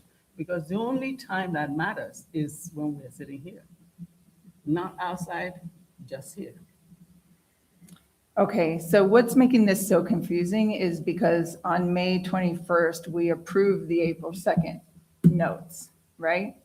That's what we were looking at. That's what we were considering. And that's what I brought the amendment forth to do. So we're supposed to be amending the April 2nd notes, right? To include the amendment that the board decided to put in there.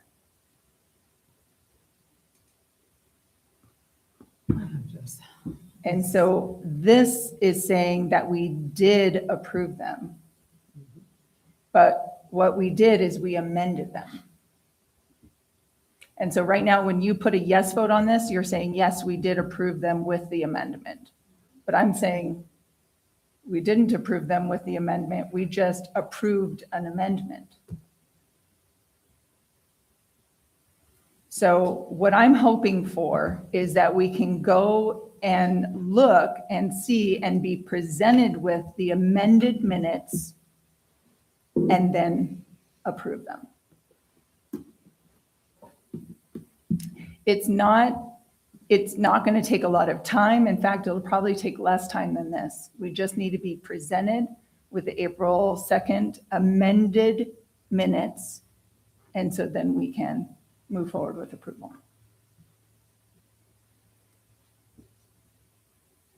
But there was a vote for those, the amendment to those notes, and it passed. Right, the amendment passed. So can we see the minutes Ms. so that we can Buchanan, approve the minutes? I just wanted to indicate there is no record that evening of that item having any other action than being brought forward as a draft for approval, the vote for the amendment, but there is no action to table it. There was no action to deny them as presented. So I need clear direction on moving forward so I can properly do my job. Kylie, you do a great job. This is not a critique of your job. It's actually a critique of our job as a board, our duty to oversee and approve minutes and make sure that we agree with them. So I hope that you don't take this in the wrong way. I'm calling on my fellow board members to actually look at the minutes and approve them before voting, yes, we approve them. Because just like you said, there's no action to table, no action to dismiss. We also made no action to approve. The only action we took was to amend. So what I'm asking this board is to bring the amended notes forward so that we can look at them and approve them. Is it possible for us to be able to do that?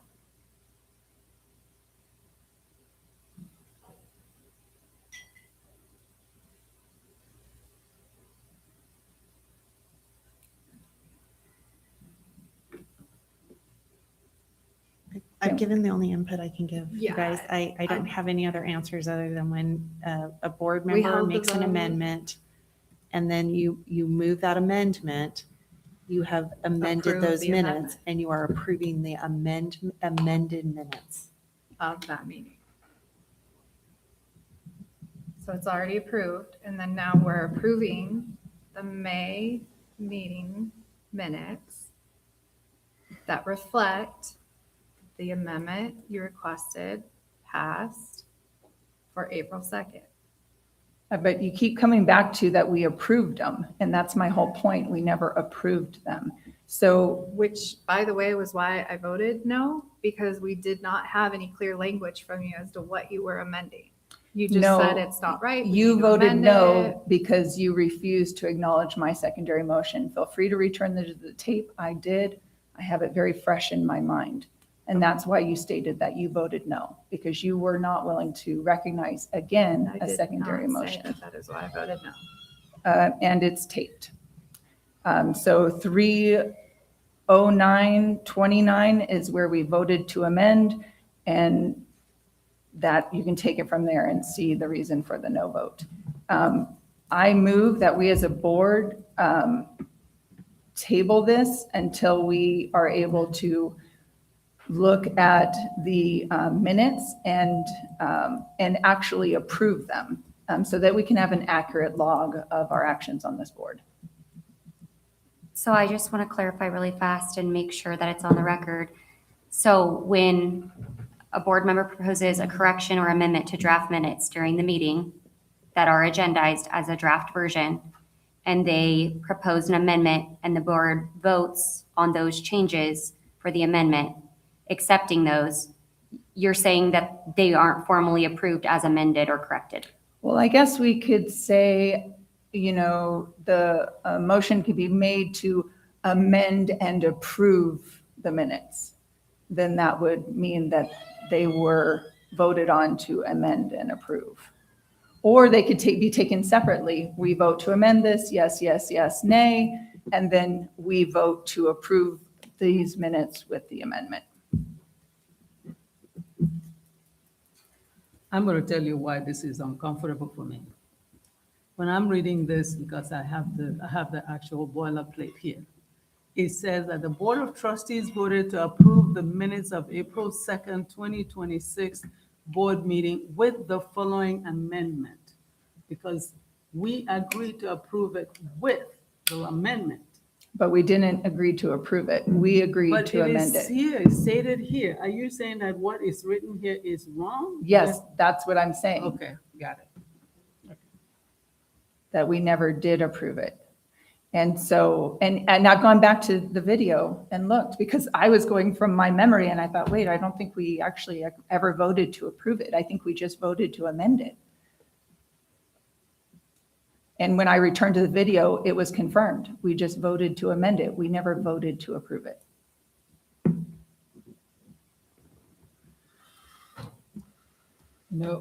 This is how I feel, that when we are done with all of this, it's going to come down to, do we want to use this minutes or not? If we don't want to use the minutes, we should just pull it out and just leave it aside so we can move on with the business of servicing the children in Apple Valley. We're not going to be bogged down on minutes. So if you guys don't mind, I would say just take it out. Is there another one we need to take out so we can take it out and move on, because we need to get on and service our children? Okay, so do you want to table it? I don't know where the information is going to come from, because I don't have the patience or the tolerance to go and watch a TV show or whatever it is that is recorded. I don't have it. I rely on our conversation when we have it here. Once I walk out, I remember what was said, and I get up and I go and I begin to serve our kids. That's the only reason I sit here, to serve the kids in Apple Valley, not to hear my voice, not to hear what anybody is saying, just to serve the kids in Apple Valley. That's more important to me than what's in the minutes. I don't know about the rest of you. I don't know what else to say. Madam President, we do have a motion to approve and a second. So I know that Ms. Longshore says that she wanted to amend that motion, but you still have to vote on that motion before you can amend it. You can't just throw amendments out there and squash what was originally the original amendment. So we can just go ahead. I'm calling for the vote to approve items 1 through 41. And if there's not enough votes to approve, then we can go back and they can be amended and vote accordingly. So, Mr. Raleigh, are you not following general parliamentary procedure and recognizing secondary motions? Yeah, I am. But we have a motion and a second, and I'm calling for the vote. So that's the rules. And I'm calling for a vote too on the secondary motion. Those are the rules as well. And in fact, since we don't have rules, I think that's what makes it so hard to be able to argue any point. Because what makes your rules more than my rules, it doesn't. So maybe we can come back to, hey, maybe we can get Robert's Rules of Order or Rosenberg's Rules of Order. That is the rules. When there's a motion and a second, and you call for the vote, you call for the vote. According to what? According to the What rules of order are we following? Robert's Rules of Order. Robert's rules. Okay, Robert's Rules of so Order. according to Robert's Rules of Order, Madam you President, actually will you can call do for a the vote so we can secondary move on? or a subsidiary Please. motion. Okay. Please. Mrs. Longshore, how do you vote? So we're not a governing board following Robert's Rules of Order? Okay, she's not going to vote. I vote aye. All right. I'm Mrs. confused. We're voting for To approve 1 it. through 41, but we haven't got a decision on this one or any of the others that Ms. Longshore wanted to pull for discussion. We're just going to skip right to a vote. I don't think anybody should be silenced. Okay, I'm gonna say no. I just think that if she wants to hear, if anybody wants to pull anything, they have a right to pull. And We my, can go back and pull. We're not right? past So that we can point. move on. and I'm really sad to vote no because there's 41 things here. And we're being tied down with one. I don't understand why before we went to the consent item, Okay, we Ms. didn't ask for, does anyone have any ones that they want to pull? Because we've done that in the past, but mine is no. I think everybody's voice needs to be heard. That's how I see it. Okay, You know, so, you can vote. yeah, I say we should just say no. We should go back and. Okay, so the motion fails, so Yeah, now so we now can we start can all start. Now over. we can Yeah, start now- over. Okay, go Yeah. ahead. So we have items. So I move to table consent agenda item number 4 until the amended minutes can be brought back for board approval at our next meeting. And I'd like to say at our next meeting or the one after that, definitely. A second. All right, so let's go to the next item. You have the 15. 15.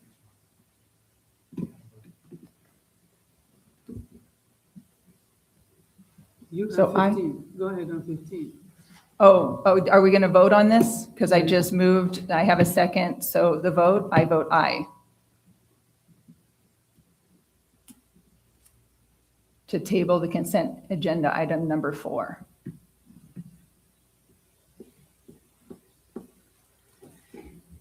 Are we continuing with the vote?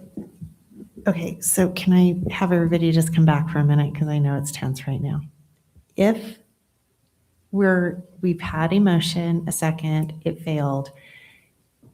We have a motion and a second, but if you want to talk about, like, if you want to pull the items so that they can do the rest of the consent, I would recommend that your motion include the fact that you would like to pull items, not just table one item. Oh, I'm sorry, I believe we already pulled the items. That's where I'm moving from. You didn't, because it was already passed. So my recommendation is that you can get through at least the consent items that you can agree to, and then the ones that you need to pull, if you would identify those pulled items, it would be very helpful. I think that would get us moving. Does that make sense? So Ms. Buchanan, you would be the one to propose the pulling of items, correct? No, that would be you if you want to pull an item. I believe I already pulled them, but Can you repeat You them said to which go ones on you record? wanted to have discussion on, Oh. but we were already past the point of pulling the items. okay, I'd So like now to pull some items. Okay. I'd like to pull items 3, 4, 15, 18, 21, and 22. Okay. To be clear, you are pulling 3, you are pulling 15, 18, 21, and 22, but we are, and part of your motion is to table number 4. And there is a second for that. So are you saying it was pulled and we're okay now? That one was already pulled, so now, You wanted to table it, and then Mrs. Nelson suggested that as part of your motion, you say, I am tabling number 4, and that you are pulling number 3, 15, 18, 21, and 22 to be discussed and voted on separately. Is that not what you're trying to communicate? I'm just trying to follow you, Ms. Buchanan. At this point, it's quite confusing. So if agenda items 3, 4, 15, 18, 21, and 22, I move that we pull those items for discussion. So you're not tabling number 4 anymore? I'm sorry, are we doing it all at the same time? You can do the Yes. table at We'd the, like to do all of it. you can That do way it we now, can- or you can, yeah. Okay. And that we table consent agenda item number 4 until the amended minutes can be brought back for board approval at our next meeting. Okay, so then. Who's get on the to second? 15. And then I seconded it. And so, And For then- clarity, the amended minutes of May 21st or the amended minutes of April 2nd? Seeing the 2nd. amended minutes of April 2nd so that we can approve them, which was what we were amending and approving on April 21st. So bring back the minutes from April 2nd, and then we'll have to also view those in order to approve them, and then we can come to this, which is item number 4, where we actually say that we amended and approved. Okay.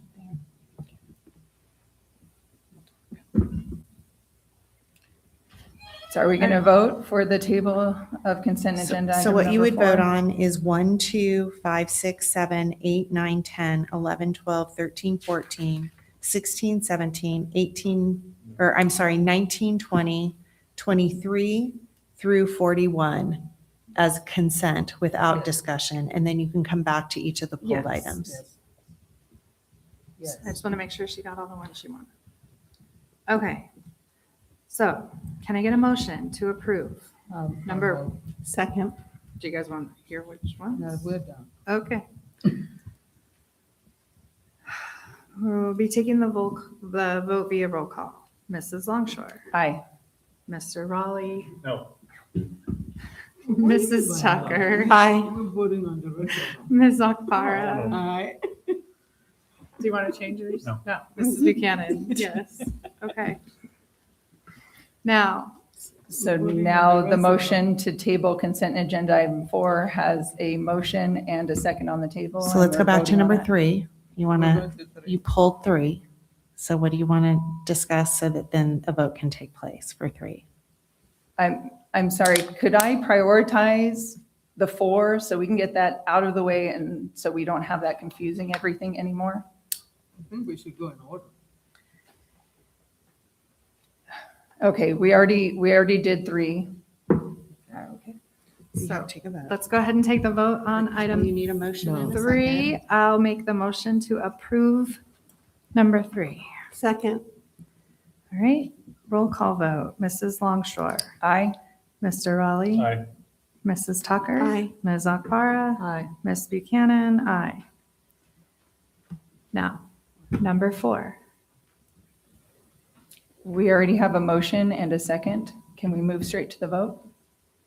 Mrs. Longshore, Aye. Mr. Raleigh, Aye. Mrs. Tucker, Aye. Ms. Akpara, Aye. Ms. Buchanan, aye. Number 15. On number 15, I wanted just to look at the Career Technical Education Incentive Grant Round 12. I just have a few quick questions. Where do the matching funds, approximately $3 million, come from? Those funds are CTE teacher salaries that are already encumbered. They allow us to use those salaries as matching funds. Okay, so they would be under certificated salary? Yes. Okay, thank you. And what are our plans in utilizing these grants and matching grant funds? Well, the matching funds we can't utilize. We're going to continue to pay teachers. You follow? So there's no change. There's no cost or change to the matching funds. The CTE dollars that come into the district, those have a plan associated with them that are built by the CTE teachers, industry partners, and our CTE coordinators. And so for CTE incentive, it's things like equipment for the programs, materials to make those programs operate, and then travel for students to participate in career and technical student organizations. And are any of these additional funds being used specifically to build a more robust and competitive CTE program at Granite Hills High School? They're used at all schools that have CTE programs. So there's currently no concentration on building more of a competitive CTE program at Granite Hills. So, go ahead, Mr. Schlosser. They're part of the discussion, and so we work with all the programs, and they come up with the things they say they need, and we work to get them, and we've been very successful. And so, so yes, there is a concentration, just like there's a concentration, wherever there's a need. Okay. Okay, great. I do have a connection for somebody who might be interested in helping out with the idea of maybe adding more blue-collar career technical education at Granite Hills High School. I was discussing, he works for VBC. Is there somebody I could discuss with at Granite Hills High School to consider the services he offers? Probably best to start with me. We can't do Okay. that. Yeah. We Thank really you. cannot do that. So I will say, certainly talk to Mr. Schlosser, but the CTE program that is at Granite Hills High School was developed and advocated for by the teachers at Granite Hills High School. And so any additional program changes what they can currently offer and would either mean a deletion of something, not an addition of something. Oh, so they would have to delete a program they have? They couldn't add to? That's correct. These funds are not the kinds of funds we can use to pay a teacher's salary. Oh, okay. Thank you.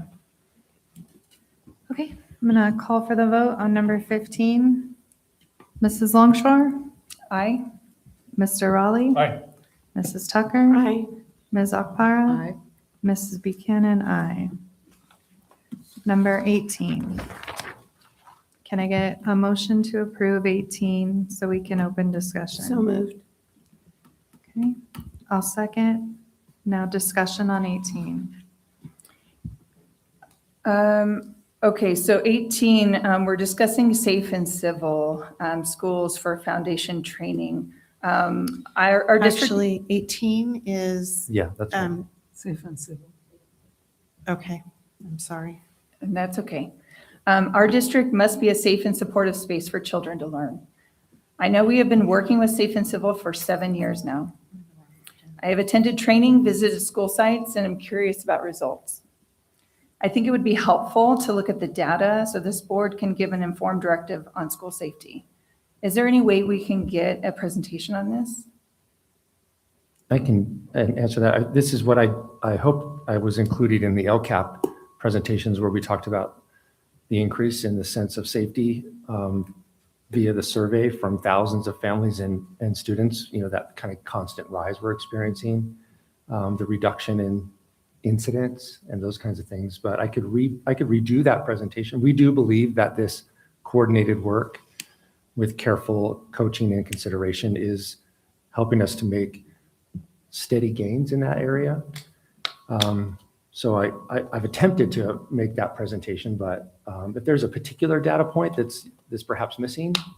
No, I was just kind of curious about over the years. Like I said, we've been working with Safe and Civil Yeah. for 7 years now.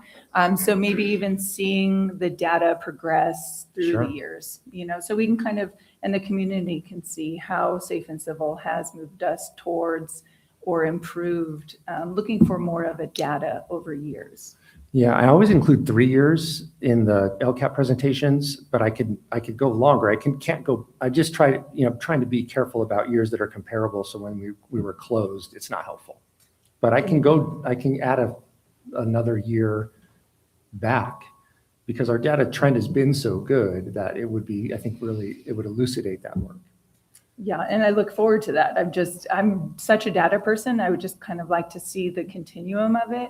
And I know with the LCAP, we were looking at it for like earlier years. Is there any way we can get like the more recent data? The Youth Truth data is as recent as the November survey each year. So- Right. Not the youth truth data, but the actual like hard numbers data. So as far as discipline is concerned, we'd be looking at, suspensions or expulsions or anything like that. That would give us a good picture of. So when I improvement report over those, time. I always report the last certified year.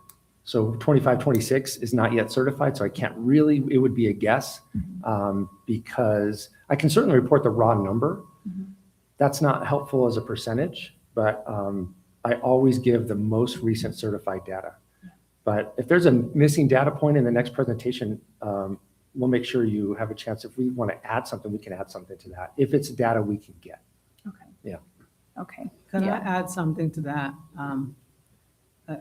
As a matter of fact, when I was reading the board packet, I was so tickled that Safe and Civil was brought up. There are huge positives coming out of schools implementing the Champion program and the Champs. And in my opinion, I believe that they should keep it going as long as there are benefits for our students. Phoenix Academy presented at the national level. And for them to pick a small district such as ours, when you look at the national picture, for them to showcase what they are doing in terms of Safe and Civil.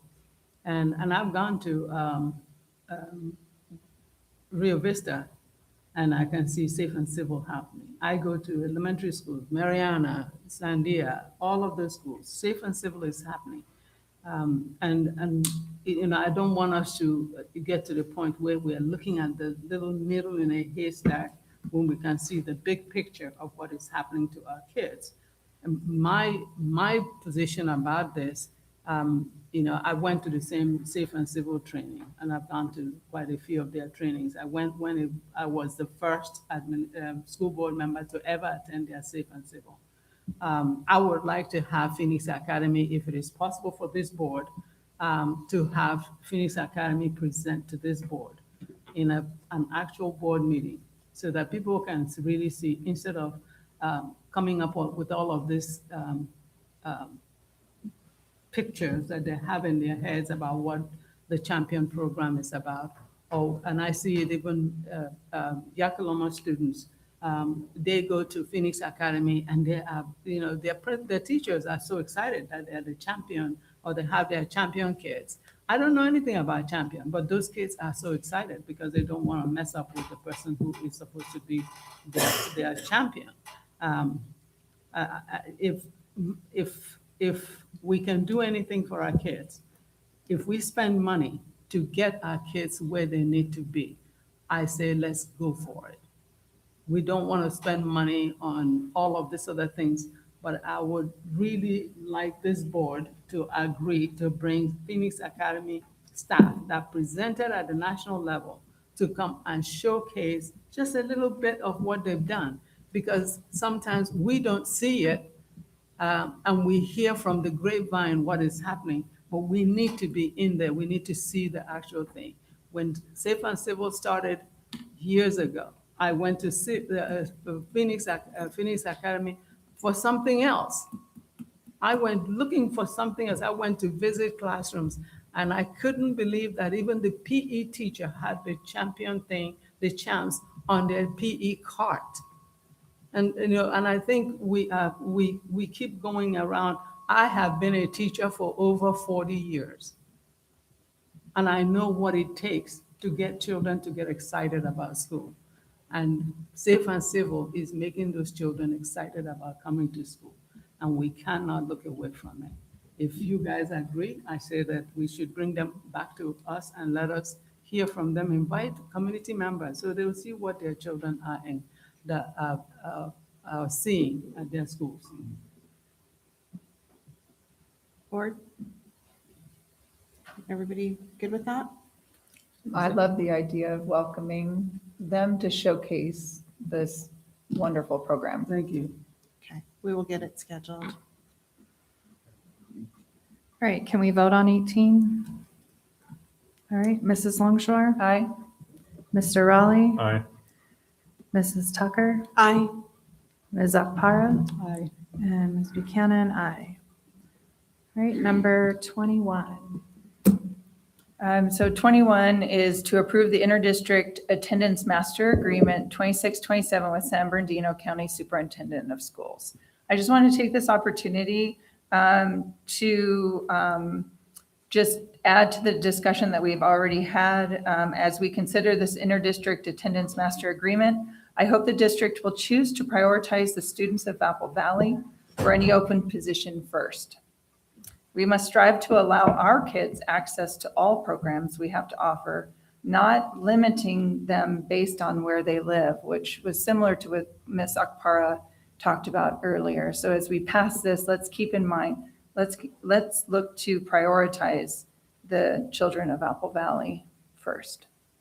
I would like to just let the board know that this is an annual requirement for us to do an inter-district if we are going to participate. And it really is 5-year, thanks, Mr. Schlosser, but it's for us to identify the districts that we will accept from and they will accept from us because it's a consortium attempt at this. And literally, the majority of this is done to support our staff who are coming from outside the district and have their children and might be driving into town and bring their children with them. So it is not to open the floodgates or make us an open enrollment district. It is truly to allow for those things to occur for our staff. Thank you, Ms. Nelson. I know we've been looking at the numbers, and I know staff is part of the mix, but it's not all. So I do want to just point that out. And while I'm in full support of our staff, I'm also in full support of the students of Apple Valley being able to access programs such as our wonderful CTE programs at both sites that are vastly different. Just keeping that in mind as we move forward to pass this master agreement. We always keep that in mind. It is important. If we don't have this, then our staff cannot access if there is space. Okay. All right, we'll take the vote via roll call. Mrs. Longshore, Aye. Mr. Raleigh. Aye. Mrs. Tucker, Aye. Ms. Akpara, Aye. and Ms. Buchanan, aye.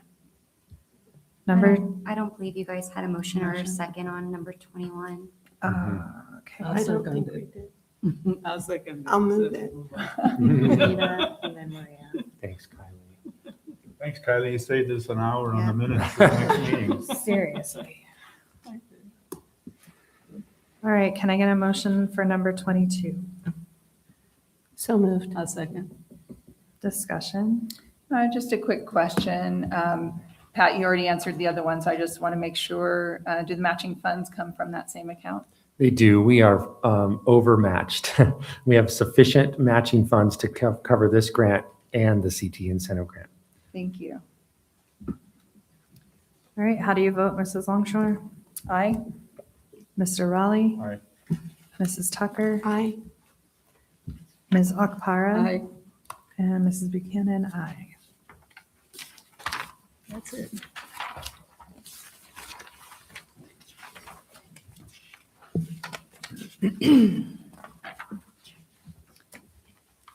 All right, future items. Do any members of the board have any future items? At this point in time, I would like to publicly request an information discussion agenda item be added to the September 10th board meeting. The name of the item is censure cost. Tonight, I'm formally requesting all information on the cost, both time and money, to censure me. I ask this board to honor and give direction for my request. I think that'd be great because you could see what it costs the district. I move that we approve it. I like that idea. Mr. Raleigh, I believe you're the one that called for the investigation and the censure. It was a cost directed by you No, and I agree. the members that passed the motion to move towards an investigation and censure. There really should be no further conversation. We should just, you brought it up in 8 seconds, so we should vote and then we wait on, right? Yes, but he's Yes. acting contrary to our governance handbook. This is the Okay, second time he's made a rude comment. So when that is done, I will make sure to address it.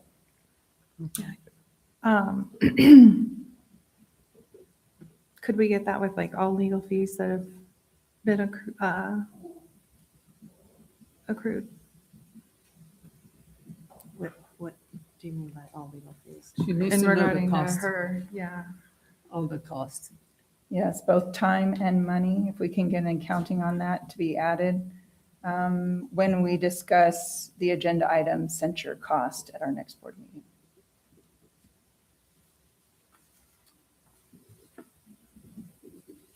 All right. I think I heard two separate things, and I don't want to set us up in building an agenda. I I heard the cost of the censure.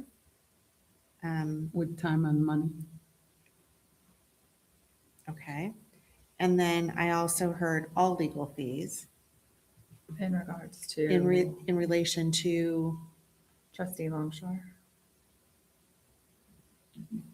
The legal fees would be the cost, I believe, of the investigation and the censure. Which investigation? The investigation for the censures. So there was an investigation or proposal of resolution. You're and talking about the then investigation against you? the investigation for the censures. There was an investigation which produced a 17-page document that got approved for the censure. That wasn't an investigation, that was just a document. But I didn't know if it was the other investigation you're talking about. Oh, when you proposed that we investigate me for a possible censure, Well, it's not an investigation, it's just gathering of the facts, but that's fine. I'm good with well, and so what then am I- I asked you who gathered all those facts and wrote up the Well, there was no resolution, and you said the lawyers. I thought So that's- I thought it was the other investigation, I'm sorry. I know, we're losing track. I know. It's crazy. so only the legal fees and time associated with the censure, or, I think Yes. what she's asking for is well, I heard all something different down fees- here. All fees that the district has paid out to, because Investigate, of her conduct. not because of my conduct, to investigate my conduct. Okay, same thing. How Yes. far back do you want to go? Well, however far back. So I can't remember what board meeting it was where Mr. Raleigh gave direction for the investigation to begin. Do you remember the date? It was March. In March?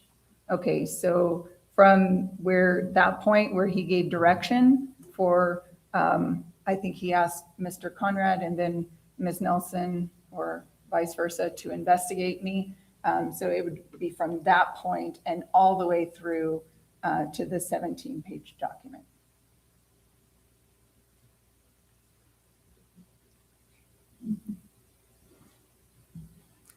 All right, the next regular board meeting is scheduled for Thursday, September 10th, 2026, approximately 5 p.m. in the Educational Support Center. There being no further business to come before the Board of Trustees, it is recommended that the meeting be adjourned. Can I get a motion? So moved. Second? All right, we'll take the vote via roll call. Mrs. Longshore. Aye. Mr. Raleigh. Mrs. Tucker. Aye. Ms. Akpara. Aye. And Ms. Buchanan, aye. 9:37. Well, you almost made it to your 9:30.